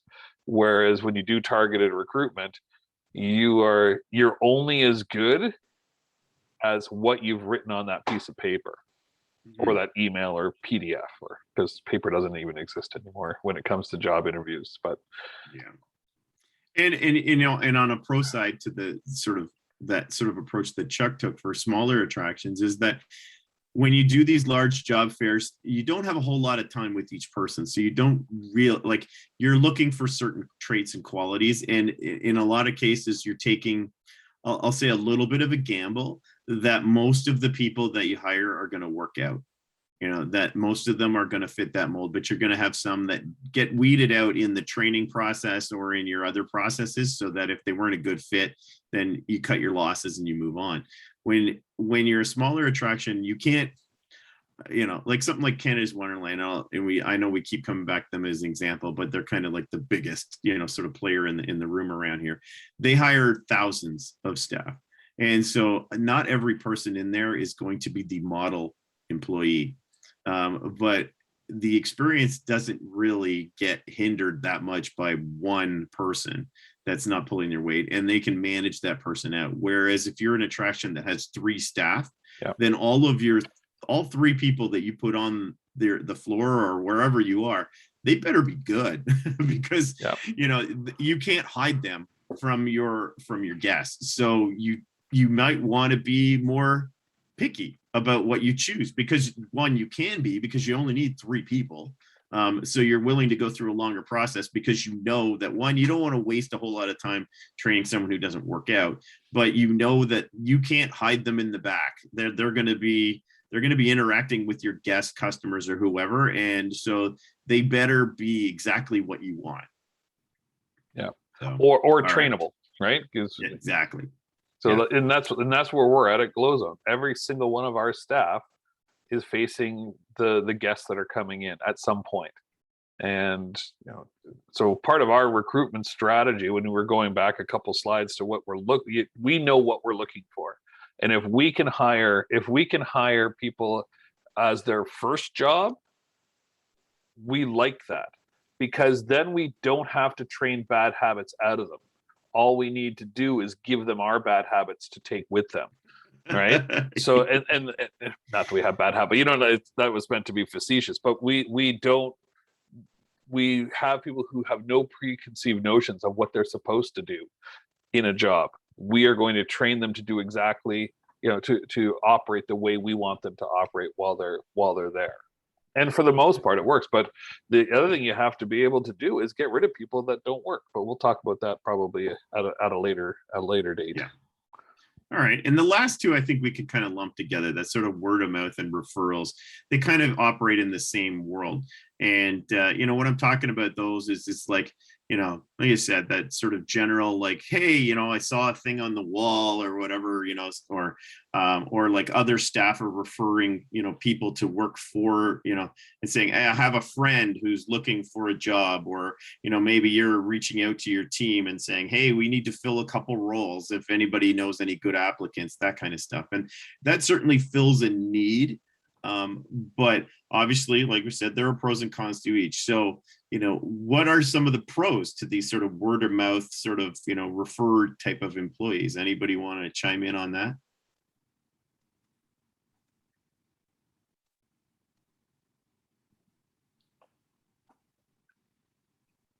I think, I'll kind of, lead that off. And the referrals, one of the things that we talked about a lot when I was, working in the parks is that when you have good employees, that you want their friends, because typically people hang out with people like them is basically, the way you want to preface that. And that may not always be true, but that generally, if you have someone who is really working out and they're a lot of fun and they they're just sort of a really good fit, that there's a fairly good chance that the people that they associate with personally fit with them too. And so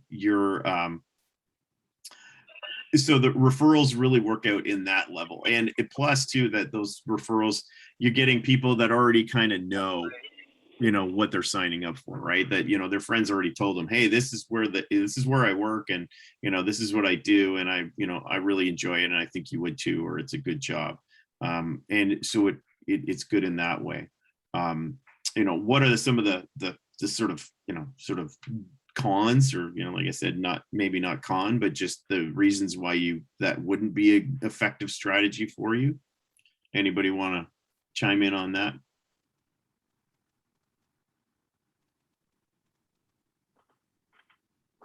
Okay. I think, it comes down to, we talked about earlier with job fairs, it's about volume, right? Like, you're not going to get that many. So Right. Reach a wide audience. Exactly. Yeah. So you're not going to get a whole lot of people from that, right? So this is kind of a recruitment strategy that you use, or parks typically use, or attractions typically use when they're already operating. Yeah. So this isn't your sort of pre-season, this is to fill needs within the season. You're short one or two people because something happened, or some people just moved on or whatever, and you just need to fill these little gaps, right? So it sort of fills that need for you, but it won't get you, it's not, you wouldn't want to do it like right off the hop, right? So you're going to use that. And sometimes when you're really pushing, like when the job market changes, and every year I can think back in my career, there's been some years where we could fill our jobs easily. Like, it was done, like we never had a problem to fill all the roles. And then there's other years where you can't fill them. And, you're beholden to the sort of general economy, just like everybody else. Right now, there's sorry, Naf, you've got your hand up. Yeah, it's just like one thought about that, about the cons of referral. I believe they provide unfair, equality in terms of the people who are applying. I mean, with the referral, mostly it's like, okay, you get connections, you will get hired. Mm-hmm. No matter if there is somebody out there that would really fit the position better. So from the employer point of view and the department, let's say the HR, you might not get the best person. You're just like trusting whoever is referring somebody to you. And at the end of the day, you're losing like a chance of getting really good employee in this scenario. Yeah, well, I think there's a saw off on that, and that's definitely a con to it, right? That when you cast a big net and you're going to get a bigger variety of people applying, and you're going to get to see more people, and you're going to be able to be more selective. When you're getting narrow in your search, then yeah, you're kind of looking in the places that you've already looked, and so it doesn't sort of build that sort of, like you said, there's not that really, it's not an equal playing field, right? And so yeah, and that's where we talked about, where does that fill a role? Well, you're filling these little tiny gaps, as opposed to, like, trying to go into those things. And sometimes maybe you look at that and say, it's not going to give me the diversity of applicants that I need to fill this role. Maybe the role is too specialized to rely on that particular approach, right? That I want. It's really critical to our operation, because maybe they're a managerial or supervisory position, or that they have, let's say you're a large attraction and you're looking for a public relations officer. You're probably not going to ask for referrals from the other people working in marketing.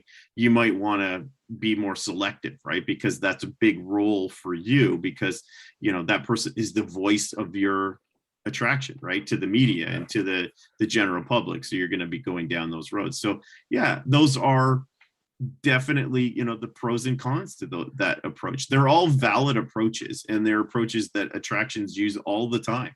But all of them come with their own sort of inherent strengths and weaknesses. And it's not a one size fits all kind of category, where when you decide what you want to do, and you're in the industry, then you have to look at all of these strategies and say, which one works the best for what I'm doing right now, the role, the need, all those different things.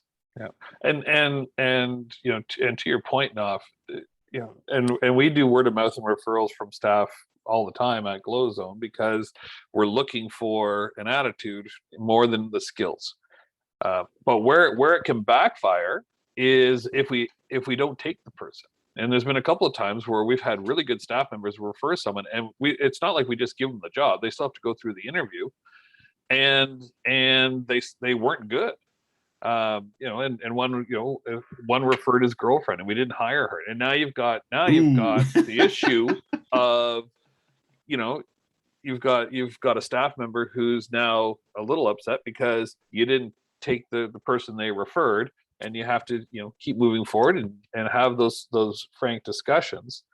And the same thing happens at a higher level. So, working at Central Counties, we have recently hired a couple of positions, and we had, staff members who put forward candidates that they thought would be good, and they were excellent. But there was someone, we also did an open sort of targeted recruitment as well.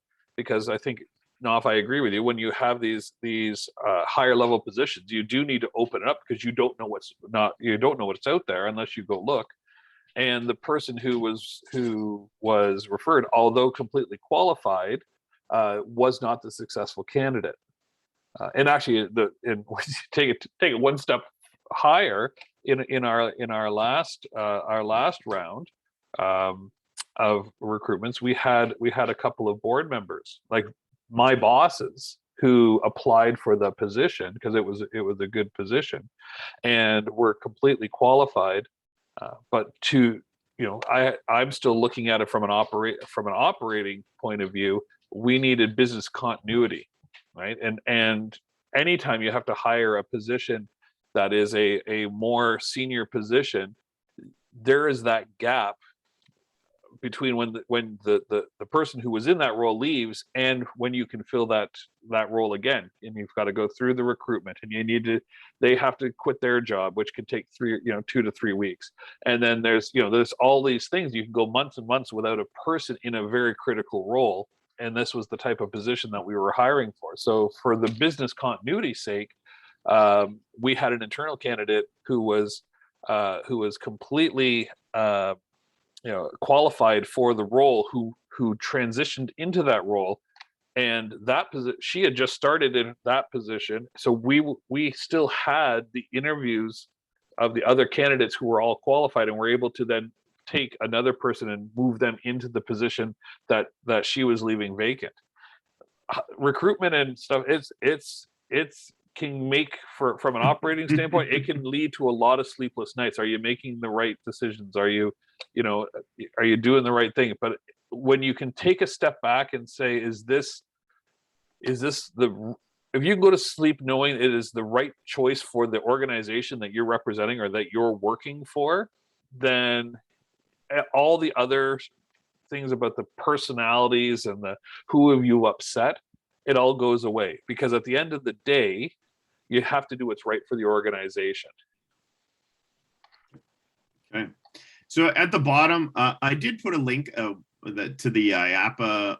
So IAAPA is the International Association of Amusement Parks and Attractions. And, my 3-second sales pitch is that they are a fantastic organization. They are, they span the breadth of the entire attractions industry, from amusement parks to FECs to zoos and aquariums to who knows what. And in terms of an association, the industry itself is, it's very I'll say it's very competitive, but at the same time, the industry likes to work together to build each other in terms of, in your sectors to, either to, to sort of highlight the levels of safety that occur in these attractions, or just to talk in general as a member association. But they have some fantastic resources, especially for members, but some for free as well. So I did put this link up. It does talk about some strategies that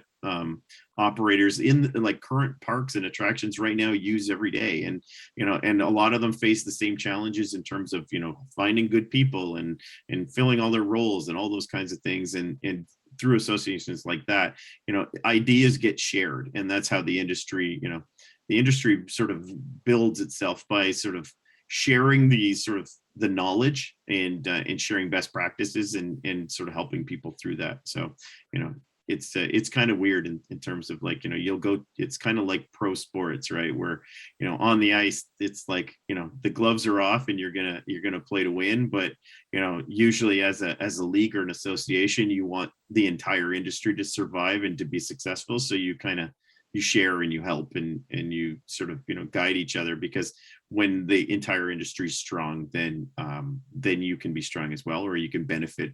Sometimes you give and sometimes you take, I guess, is the way I see it in terms of that. So you're and what I'll do is I will take that link, and when I'm doing the this week's content in the course outline, or the course, whatever that thing is, on DC Connect, I'll put this in as a link too, so you guys can have it as a resource.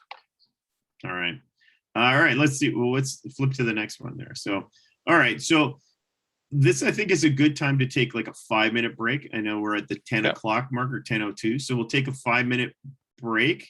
And that'll kind of lead us right to the end of the day. What we're going to talk about when we come back is organizational structure. So how are you going to organize your attraction? So number of people. So I mentioned line schedules and stuff like that, and dot plans. We'll kind of go look at some examples of that.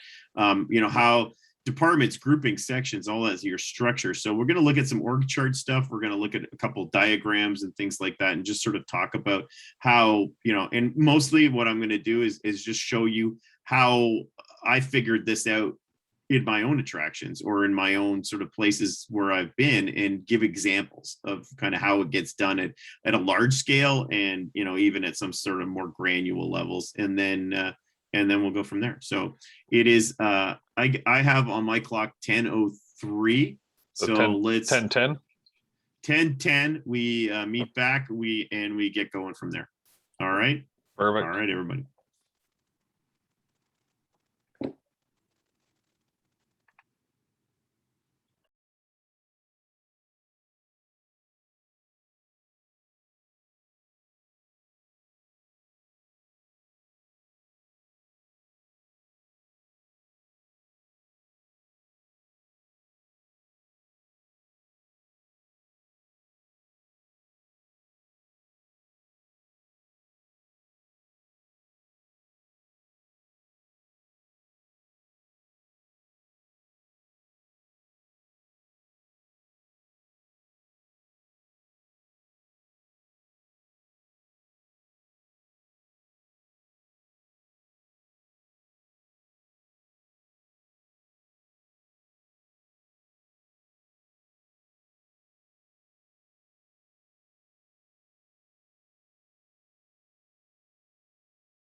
All right. I better get rid of this screen. Oh, I can't get rid of this screen.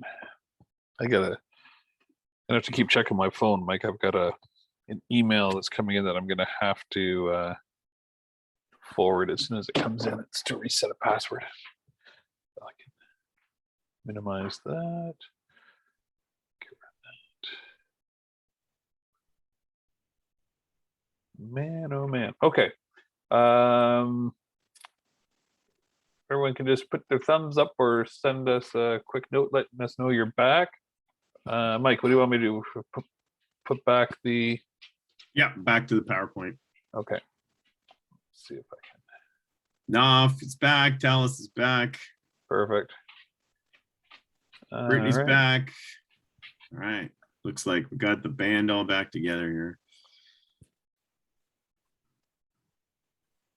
Okay. All It right. says you started screen sharing. There we go. You got it?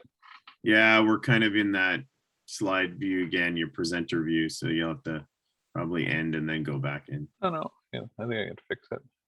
All right.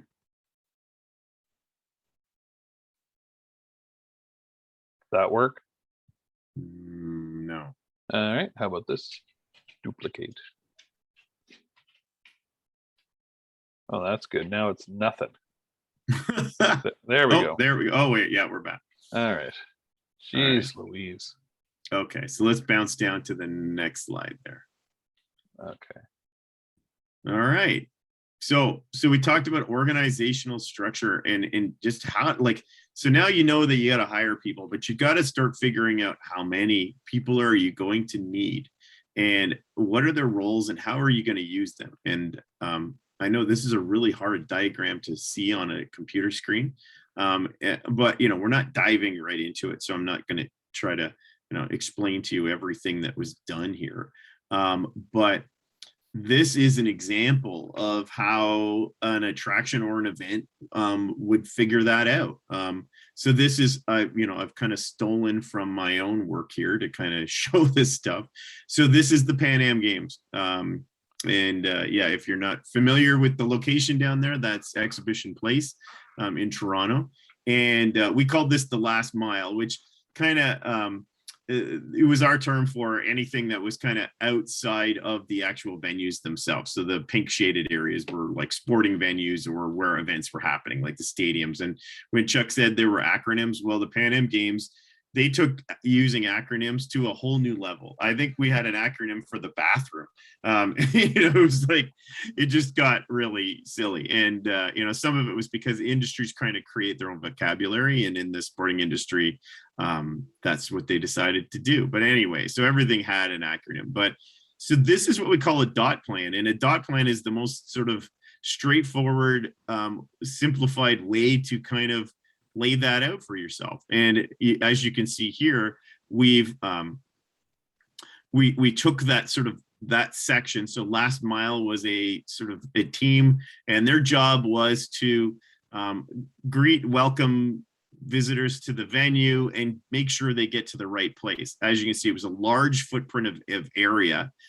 So definitely a hike to get from one end to the other. And on a weekend, we were anticipating on some days where there'd be up to 100,000 people visiting this venue on a Saturday from 6 a.m. till midnight. And so we had a lot of traffic and a lot of people coming in, and there were multiple venues in play here. I think 1, 2, 3, 4, 5. And then MMC was a media center. So, but there were 5 operating venues in there. So we needed to get people to the right part of that area.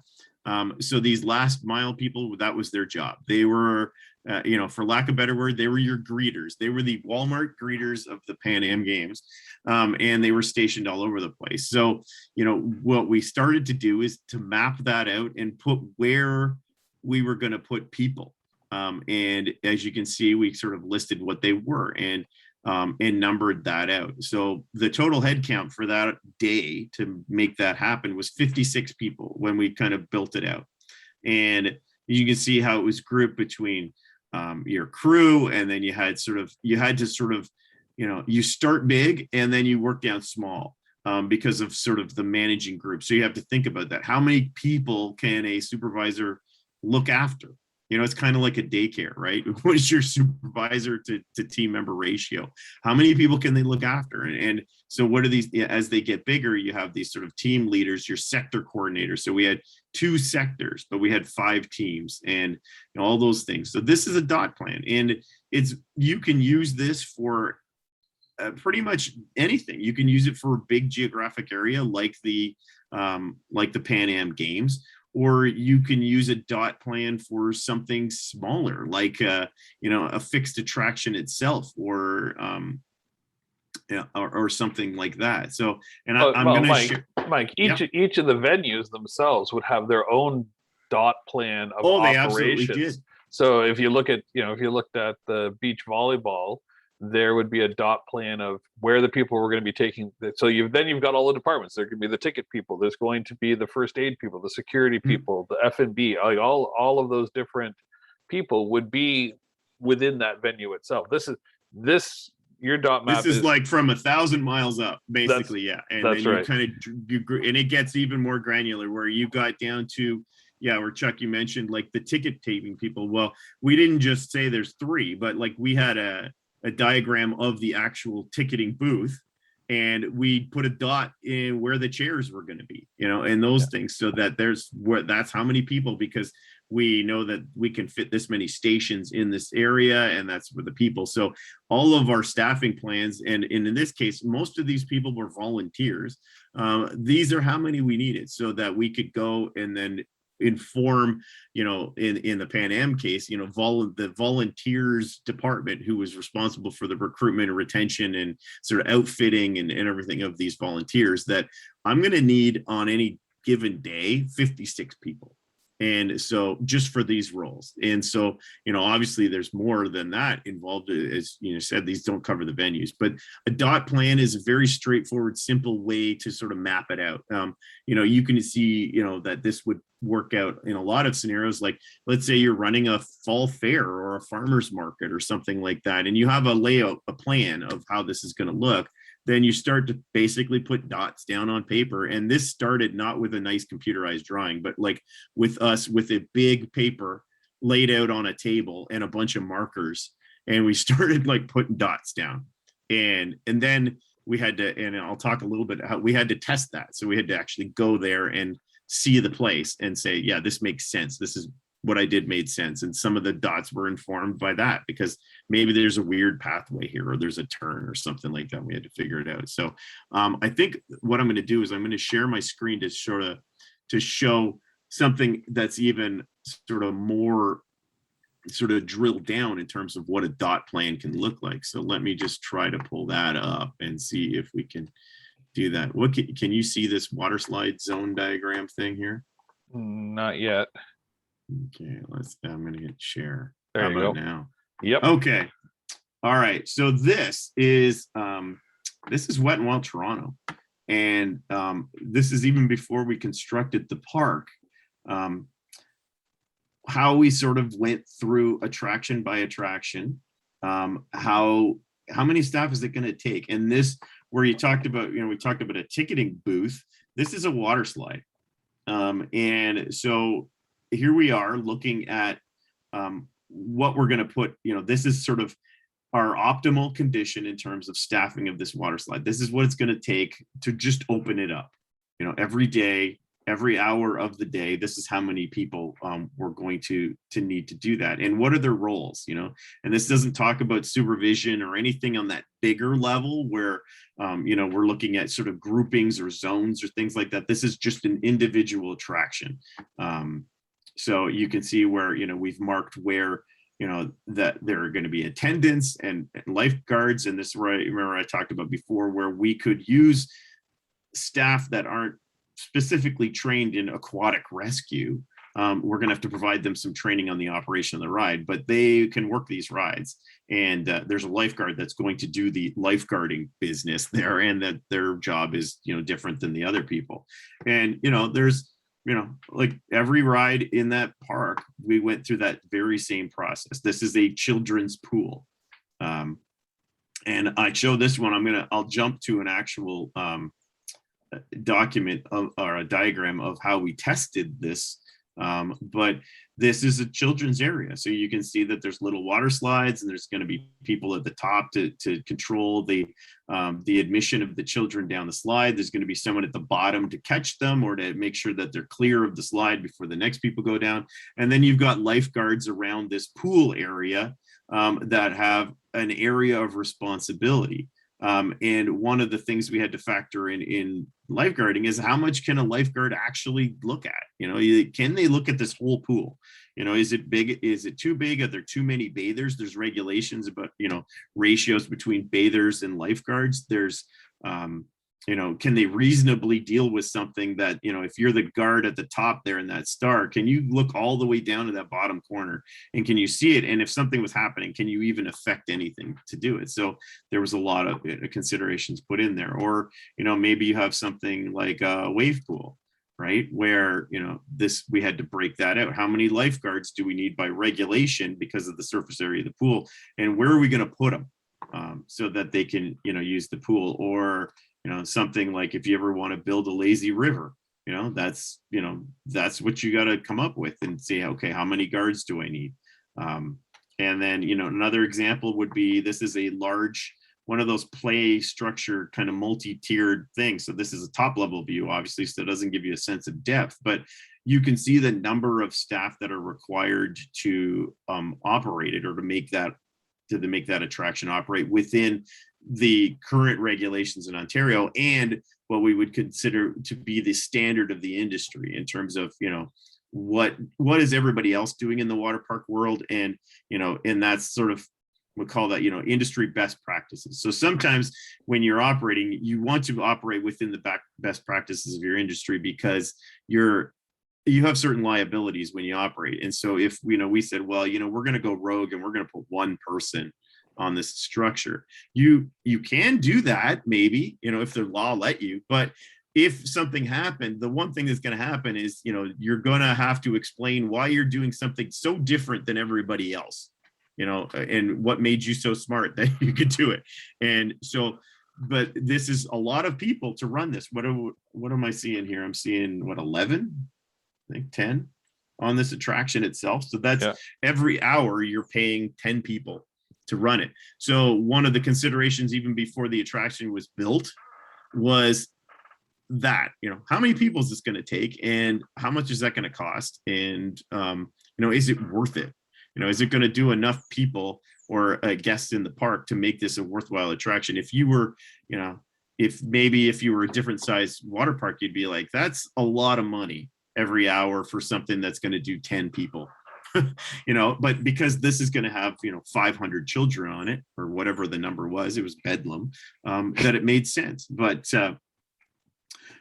do you see how, and maybe I'll kind of leave it there for question. Do you see how we went from like really high level in that dot plan from the Pan Am Games down to something that's much more specific and based on that? And this is sort of a real world example of how an attractions operation gets to that point of like how, like, we know we need people, but we don't know how many. And then, we need to start figuring that out. And then we get into considerations of, all right, well, now we're going to have to operate for like a full operating day, and we're going to have to do it a week and all that stuff. So then we start getting into other stuff. But in terms of that, I mean, any thoughts or questions about kind of what I'm showing there or anything that we need to go back to? Naf has her hand up. Yeah, go ahead, Naf. Yeah, it's like I have a question about, like, the way I understood it is like once we studied in customer service course, that these are like more or less the touch points. We call them touch points at the time, like touch points. Absolutely. The question is, I mean, when we do these dot maps, do we consider only the staff that has a direct touch with the customers, or no? I mean, even the people who are working behind the scenes, how does it work? It's a great question. Yeah, a lot of the dot planning, these are examples of really sort of frontline touch points. As you said, these have actual contact with the guests. But when you build out a larger plan, and I'm not showing the entire plan for Wet and Wild, like there's a dot plan for the entire park, and there are dots that happen that are sort of parked and reserved for things that the guests of the park don't touch. So that would be something like in that you're talking maybe back of house employees. So they could be, an example is, in an amusement park or any sort of attraction setting, there's a cash office in the back. So somebody is receiving, all these cashiers are selling product or goods, or whether it's food or tickets or merchandise, and they're just not letting the cash registers overflow. There's somebody there that's picking up the money, that's counting the money, that's putting it in the vault, that's making the deposits for the day, reconciling all those kinds of things. And those are actual costs to your operation. They're not imaginary people. They're important to your operation. So in our dot planning, in our sort of staff planning for that park, we would have sort of, on a bigger sort of big map, kind of like the whole park, you're going to have this little box that you're going to label and say cash office.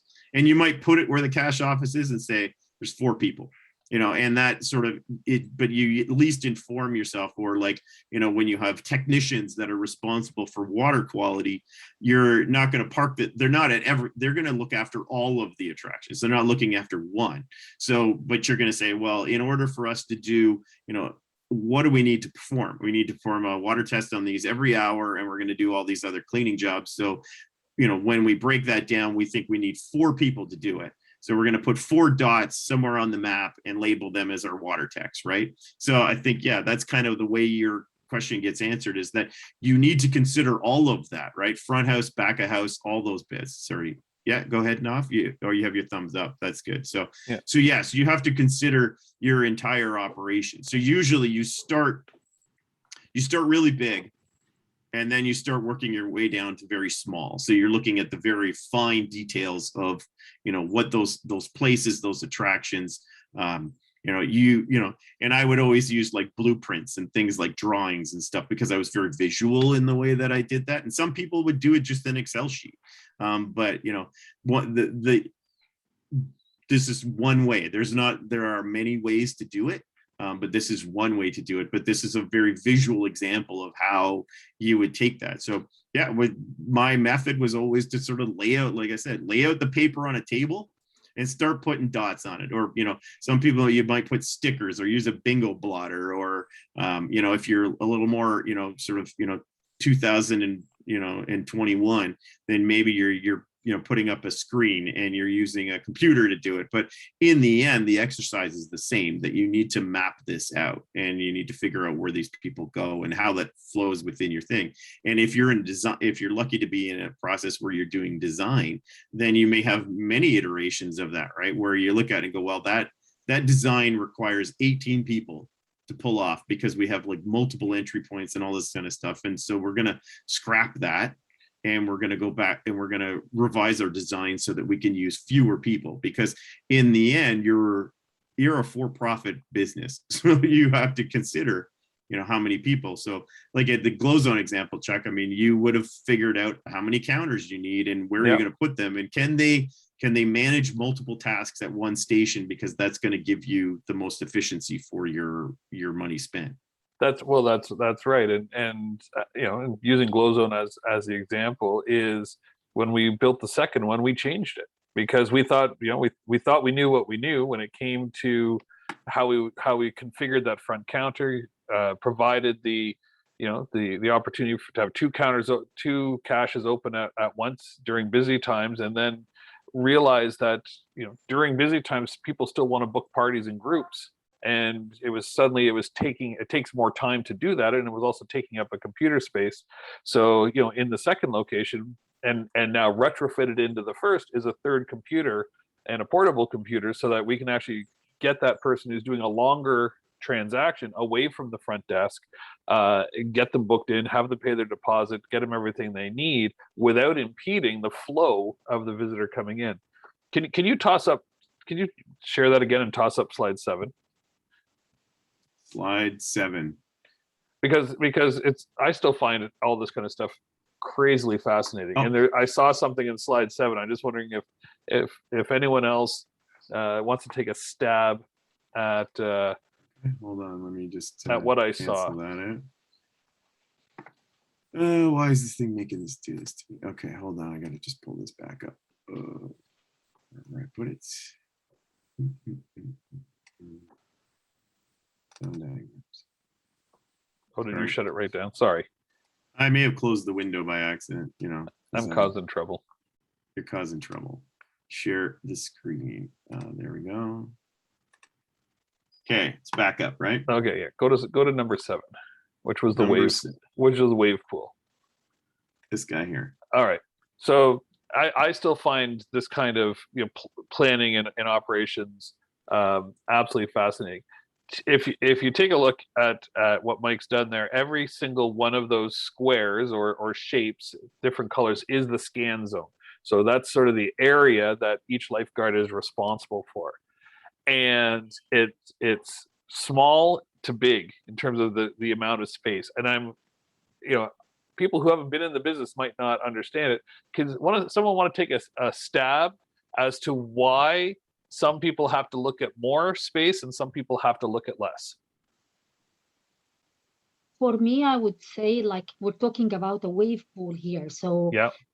it depends on like risk management stuff. So where is the risk bigger? I mean, where is the wave more dangerous? I would say I will put like a smaller area where the person will be like in charge of a very smaller area. Whereas like when it gets a little bit cool, like, right at the end, the risk isn't that big. So let them be in charge of a bigger area. They can do it. And Naf, you hit it right on the head, and that's brilliant. And so on the right side, the small areas, that's the deep end. That's where the waves are hitting, and that's where people who can touch when the waves aren't on but don't know how to swim might be bobbing around and suddenly are getting swamped by 10-foot waves or 5-foot waves or however big they are. The middle zone is that, typically that 3 to 4 foot depth when it's calm, and then the huge area is where the waves are finally crashing. But what I like about that the way you can see it is that someone, Mike in this instance, they thought of that, right? They didn't just say, okay, well, the capacity is 1,000 people in the pool, so we'll just break it up into a couple of zones, and everyone's willy-nilly. It was all about understanding how that attraction or how that ride works, and ensuring that from a safety standpoint and a service standpoint, it's all done out properly. So I was pretty competent in my job, so. Well, I'm not, dude. That was not an insult. It was a compliment. And to further Chuck's point, I pulled up this other document here. So this is what I mentioned. We have to test what we're trying to do, and this I will credit Jeff Ellis' company, Jeff Ellis and Associates here at the bottom. They are a lifeguarding provider in the United States for water park lifeguarding. And how do we and in a water park setting, and this doesn't apply to every setting, so obviously I'm being very specific in the sector that we use this, but this is what we call a zone validation. And so this is how we validate that dot plan in the real world. Does it work? And does it meet all of the requirements that we had? And one of the requirements that we had in lifeguarding is that a lifeguard needs to be able to see, recognize, and respond to something within 20 seconds. And so we need to test that. And the way we tested this, and here you see the picture of, this is the kids pool here. And you can see where the different lifeguards are, is that at each station, we would put an actual person who is the lifeguard. And we had a mannequin, like one of those like CPR dummies, or like it looked like a big doll, a weighted doll. And it was about the shape of like probably an 8-year-old child, probably weighed about the same too. And we'd dress him up in his bathing suit and we would chuck him into the pools in different spots. And the lifeguard then would need, and the lifeguard, and we would need to be able to, from their position where they are, and carrying out a normal scan of the pool, be able to recognize, see and get to that mannequin within 20 seconds. And so, as you can see, that example back before where we showed this particular attraction with 3 lifeguards around it and a bunch of attendants at these different slides, you can see where these little, the crosses are where the lifeguards would be, and those other pictures, which you can't see, they look like little babies, are where the mannequins were dropped. And it is a lot of work, but where they're dropped, and we would test that. And if one of these zones failed, like for instance, that diagram of the wave pool, if we dropped a mannequin in there and a lifeguard couldn't get there within 20 seconds or recognize it, then we went back to the drawing board and we rebuilt those zones until we got it right, until we knew exactly that this is what it took.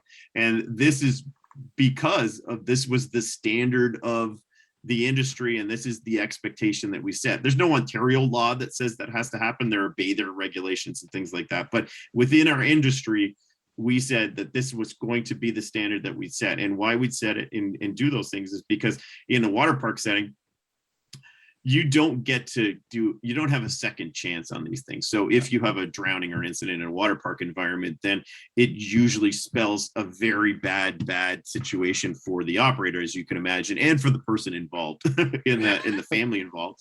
But from a business standpoint, as the Tiger King would say, I will never be able to financially recover from this. This is basically that. So we would do that, and we did that for every particular place. And you can see that where the zone of protection is and some of the other things that the lifeguard would have to deal with, so that we would use those as I'll say other factors that you needed to consider in terms of when you move through it. So anyway, and this wasn't just tested during operating or like during closed hours, because Gavin, my oldest, worked at Wet n Wild for a summer as a lifeguard. And he'd be working at the bottom of one of the fast slides that were dumping you into deep pools with fast running water, and suddenly this mannequin would come shooting down the slide and sink to the bottom, and he would have to treat it like it was a regular patron. Mm-hmm. So all right, you can go back to PowerPoint when you're ready, though, Chuck. Oh, okay. But yeah, so anyway, so those are like examples of how we went from a very high level down to the very, very like really close level, observation of those things. And that informed the sort of decision on how you sort of get to the point of knowing what you need. And, unfortunately, we don't have the time to kind of drill into all of that process. But if you're interested in it, then, certainly you can, shoot us some questions or whatever. And I can certainly answer how, we went from building, a concept of a water park to the actual operation of a water park. And as Naf said, it was a lot of work. So I'm only 25 and I look like this because of the work that I put in at Wet n Wild. Anyway, I'm kidding. All right, let's jump to the next slide. Okay. All right, so we've talked about departments and things like that. And then organizationally, the next step obviously is to sort of decide what your organization, like your org chart's going to look like. So what are your layers of supervision? How are you going to manage this stuff? And I hinted before that you need to consider how many people can somebody manage directly, and so I put up an example of here. This is a large amusement park sort of operations division. And this is very characteristic of something about the size of a Wonderland, we'll say, or that sort of regional theme park size, where this is one division. So operations wouldn't be a department, it would be a division because it got that big, where you have a director of operations who has oversight over a number of things that we've talked about before that would be typical operations tasks. So you're looking at security and loss prevention, rides and attractions,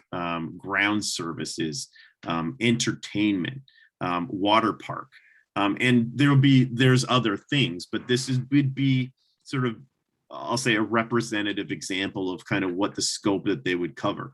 And you would have other divisions like the maintenance and facilities division, or the food and beverage division, or retail, or finance. And sometimes these bits are interchangeable so that, maybe operations has ticketing and admissions in it, or maybe it doesn't. In a lot of cases, ticketing and admissions is strapped with the finance department because there's a huge revenue component, right? And systems and just cash handling and stuff.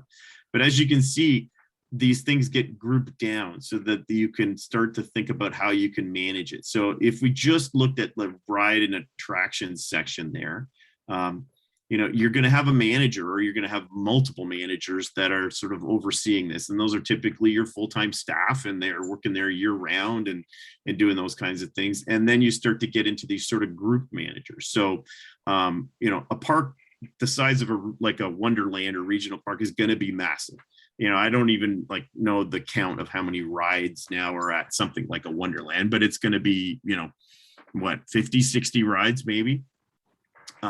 That's a lot for one person to manage. So, you're going to start to group it down. So you're going to have these sort of group managers that are looking after clusters of the park. So, take a park like, Wonderland, like I said, we'll just keep using that as an example, but maybe Disney World or something like that.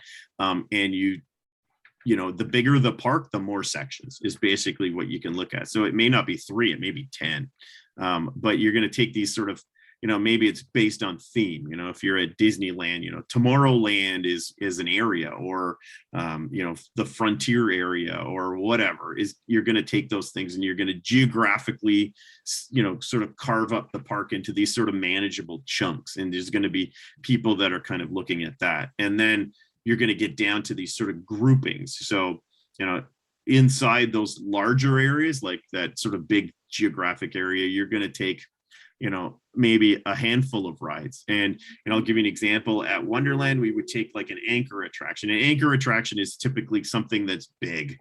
So example, like the big coasters, right? Those are anchor attractions. They're the marquee, right? They're big.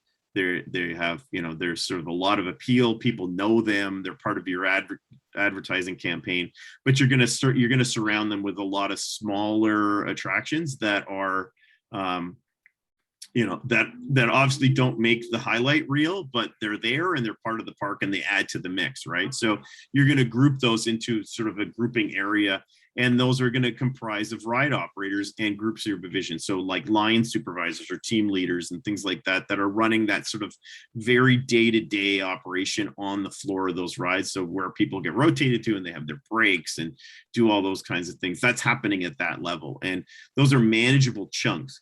You're probably talking about 20 to 30 ride operators total on the team. And that doesn't mean they're all in at the same time, because you're working a 7-day week, but maybe there's 8 or 9 on that crew or that unit.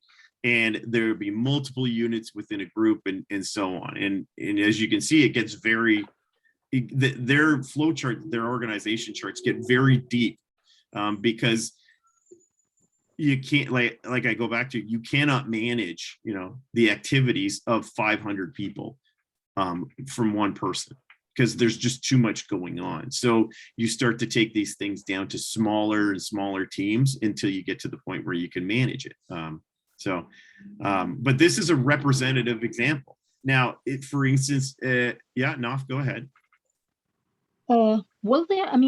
Will there be any difference in terms of when we were talking about the tournament earlier, or for example, if we have like here seasonality, which means that we have seasonal staff, I think we will be having to add different colors or like more colors than like for the ride operators, if I have something that is seasonal. So yep. I think there should be like some kind of differentiation where this box will be going into 2 boxes saying this is seasonal, this is tournament. Yeah, I mean, this one is obviously, like I said, it's just an example.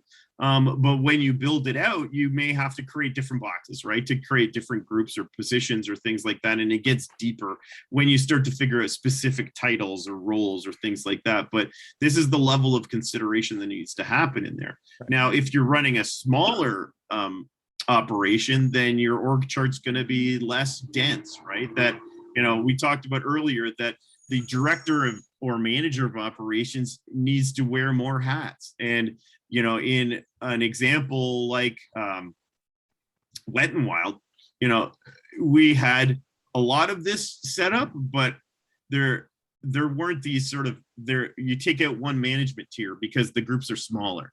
So all of a sudden you have, instead of a manager of rides and attractions or you just have area managers that report up to the director or so on. And it's all sort of, I'll say it's customizable in terms of what you do. So, all right. Yeah, and then you're at other places like the ROM. They didn't have a general manager at the top. They had a chief operating officer, and because the ROM recognized that, you've got the title here, director of operations, but what you've learned so far is every department needs to get operationalized. And that's a very important thing to keep in mind, because if admissions is sitting in finance, well, finance has to come up with has to make sure that customer service is there and they've got staffing. They do all of those things that make that department run smoothly. In this case, you've got a title of director of operations, but I just want to make sure we're not confusing the title with how operations works. Yeah. So, all right. Well, I guess in the interest of time, we'll kind of move through this one, but yeah. So things to consider when you are, and we've talked quite a bit about this stuff already, but how many staff do I need? So things to consider, right? Your operating calendar. So, are you operating daily or weekly? What's your operating season look like, right? So are you year round or are you a summer based thing? And that's gonna change how you staff things up. One of the the ratios that we would use in building let's say a crew. So if you had a crew that had 8 operating positions, then we'd always multiply that number by 3. And that was the number of people we needed to hire to operate a 7-day-a-week schedule. And so that you could cover every shift, because if you're working, and that was like in an example where we had 2 shifts a day. So we had a morning shift and an afternoon shift, because you were operating, let's say, a 12-hour operating day from 10 a.m. to 10 p.m. You're going to break that up into 2 shifts and you're going to run it. So you would need 3 times as many people as positions you held on that particular grouping. So that's how we would work through those. Legal requirements, we've talked about that before. So, do they need to be a certain age or, certification type?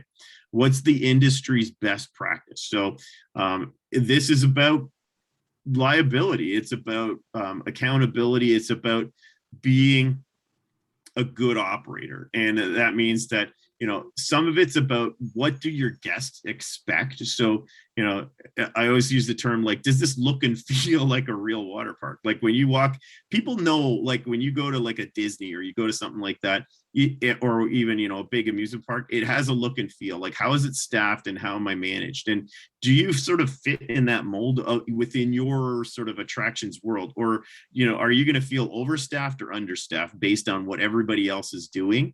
Because the people coming to your facility are going to have a certain expectation of what that's going to look and feel like.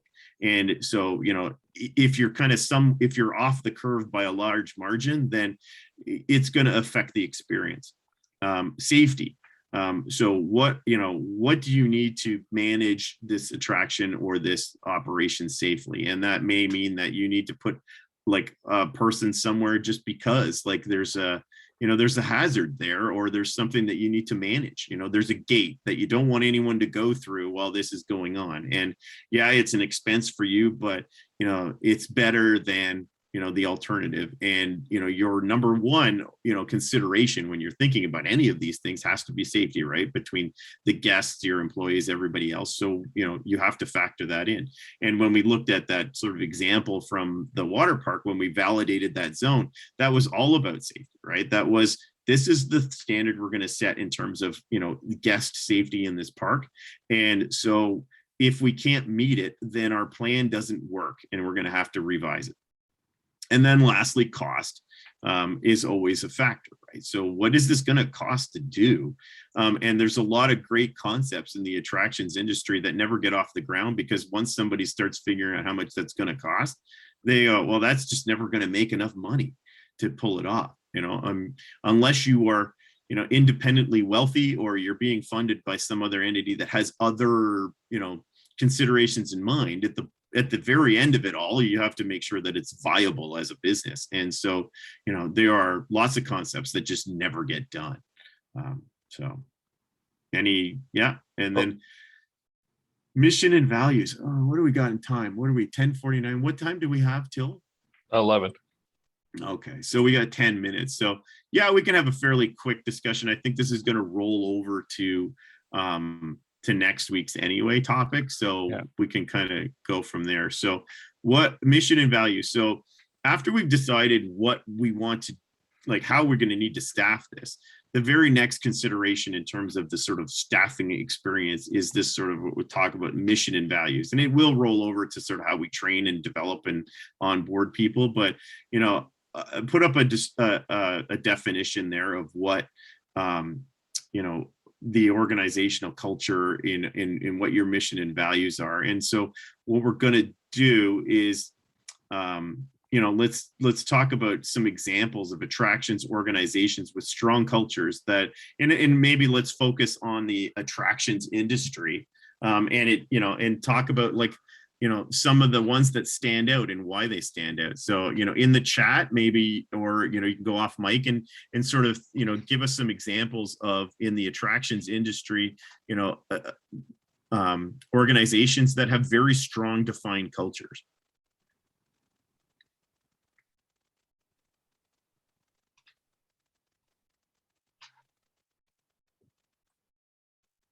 Chuck, why don't you throw out one for an example? Well, I'm going to give people time to type, Michael. They might have to get back to their computers. Maybe. Well, I guess when it comes to, Disney would be the number one. Right? Yeah. You know what you're going to get when you go to Disney.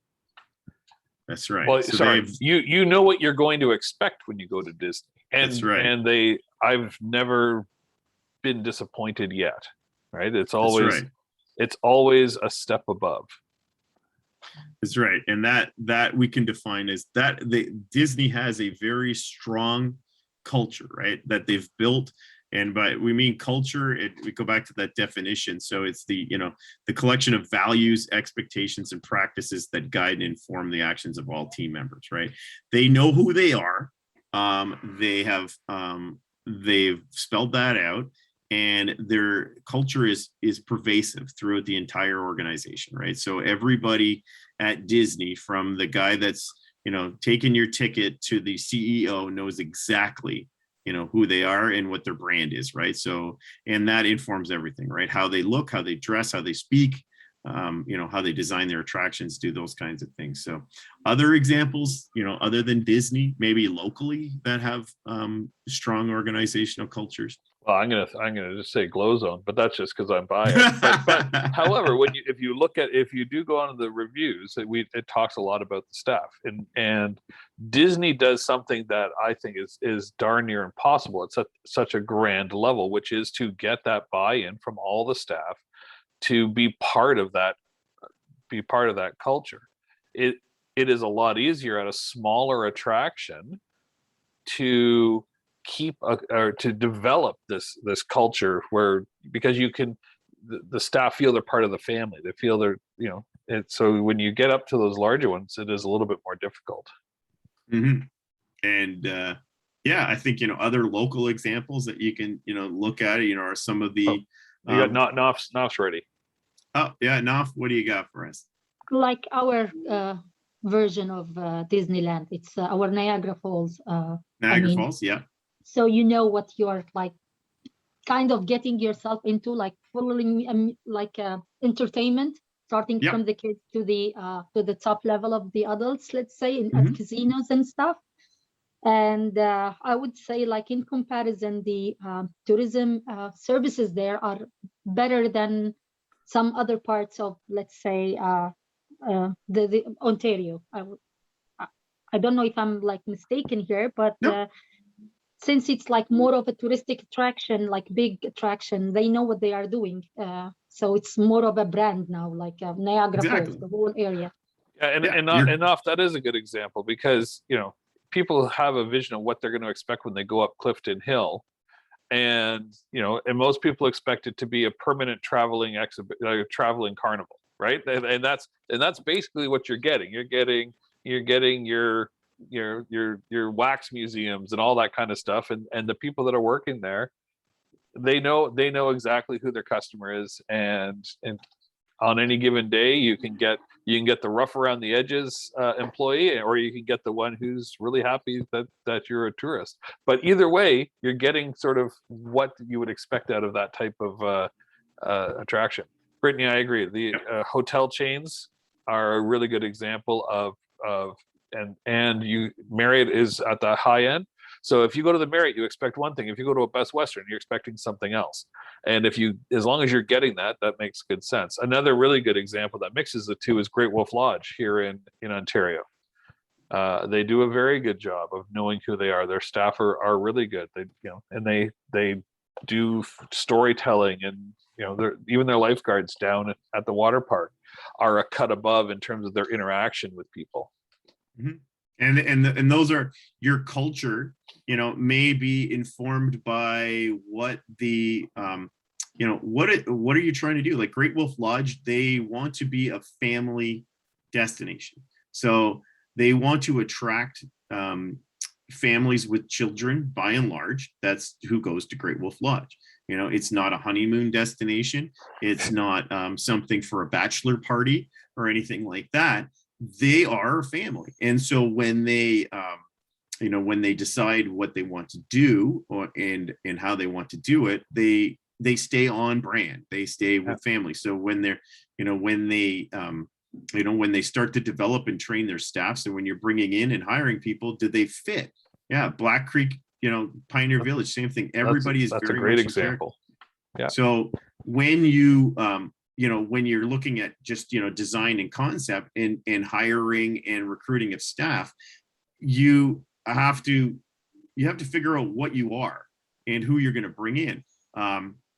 If you're a high energy attraction like a wake park, let's say, like I don't know if anybody's been to a wake park like the Rail Yard or any of those, or Spray Lake, or Spray Lake or those kinds of things. And if you don't know what I mean, you should Google it afterwards. But it's basically like it's like these cable pulled sort of wake systems where you basically strap on a wakeboard and it pulls you across the water and you can do tricks as if you were being pulled by a boat. The staff you want to hire there have to fit your organizational culture. And you're probably going to want to hire energetic people that are more kind of like the, gnarly dude, like surfer type skateboarding kind of person. Because that's who you're looking for, right? You have a culture and value, and your culture and value is that, we're going to provide good service, but we're going to do it in this way, right? Mont Tremblant, same thing, right? Like very, high-end level of service, that sort of resort, European. They're like a lot of the ski areas in Ontario and Quebec now are patterning themselves after, like they have these lodge areas that are built up, and they're making themselves feel very European, like kind of Swiss Alps kind of thing, even though they don't have the mountain, but they have that sort of village at the bottom of the hill, right? With that kind of architecture and the stuff. So, when you look at that culture, you want to bake that in, right? So, and like I said, that wake example, you're probably going to want to hire the guy with the, maybe the sleeve of tattoos and, talks like he's a skateboarder and all that kind of stuff, because that person fits in that organization. Maybe they don't fit in, Storybook Gardens or something like that, right? And that is built into your culture and who you're looking for and what your target is, right? Because you're making a promise, in terms of a brand and going through that. So and at Great Wolf Lodge, if you've ever been, they do a couple of times a day. They get all their staff from a department together. They have a pep talk, and they all end with a howl. Mm-hmm. There's only a certain amount of people who are going to feel comfortable, even knowing you're at work, that they'll sit and howl in front of all sorts of people. And that's the kind of people they want there, and that's why it's that good experience. So, and generally in your recruitment, you are upfront about this is what you're going to do. Like you're in like the example was, anyone here remember Licks restaurants? They sang to you, right? They sang your order, and everybody sang it. Like they had like these Mile High Fry, and it was all this crazy stuff going on. That was their brand. that was their mission and values. When they hired people, they were very upfront about like, you're going to do this. And so if that was not your thing, then during the recruitment, they're going to sort of weed you out of that, because they weren't just hiring people that could make burgers and fries. They were hiring people that would put on a show, a production every time. And that's really hard to pull off. So, but yes, so that's kind of, you know, where we touch on mission and values. So, you know, as you kind of develop that out, and when you think about who you are as an attraction, that's an important part of that sort of final recruitment piece is, you know, we know that we need people, we're going to get people. We need to understand who we are, so that when we go into these interview situations or go to select people, that we're selecting people that fit the brand and what we're trying to do. So what's next? I think we're kind of out of time, but Yeah.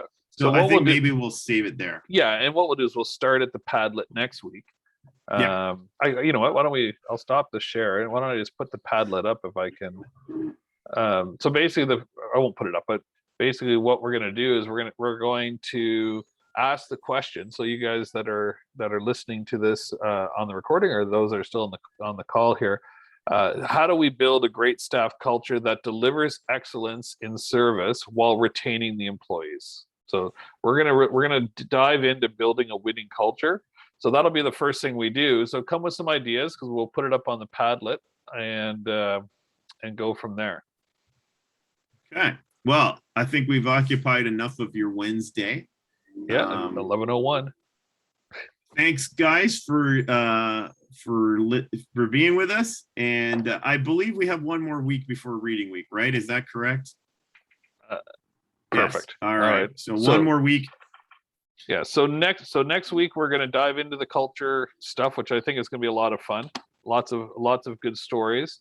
And we will leave time because we are going to do the second assignment. We're going to put that out next week, which is kind of good, you know, because there's nothing you want to do more than, you know, work over your holiday break. Let me tell you, but it'll. But we're there for you, because welcome to real life, as Mike worked a 16-hour shift yesterday and is about to start another one. No, it won't be. It will be much like the first one.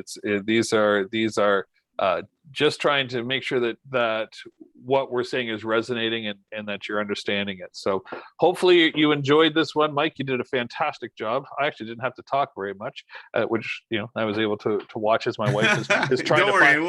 We'll put you on the hot seat. Trish is trying to find a place in Birmingham to live. So it's proving difficult for her, but I'm sure she'll find something in the next couple of days, or she'll be.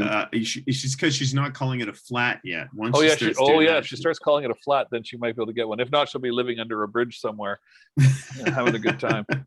All right, guys. All right. Have a good week, everybody. We'll talk to you later. Bye-bye. Bye.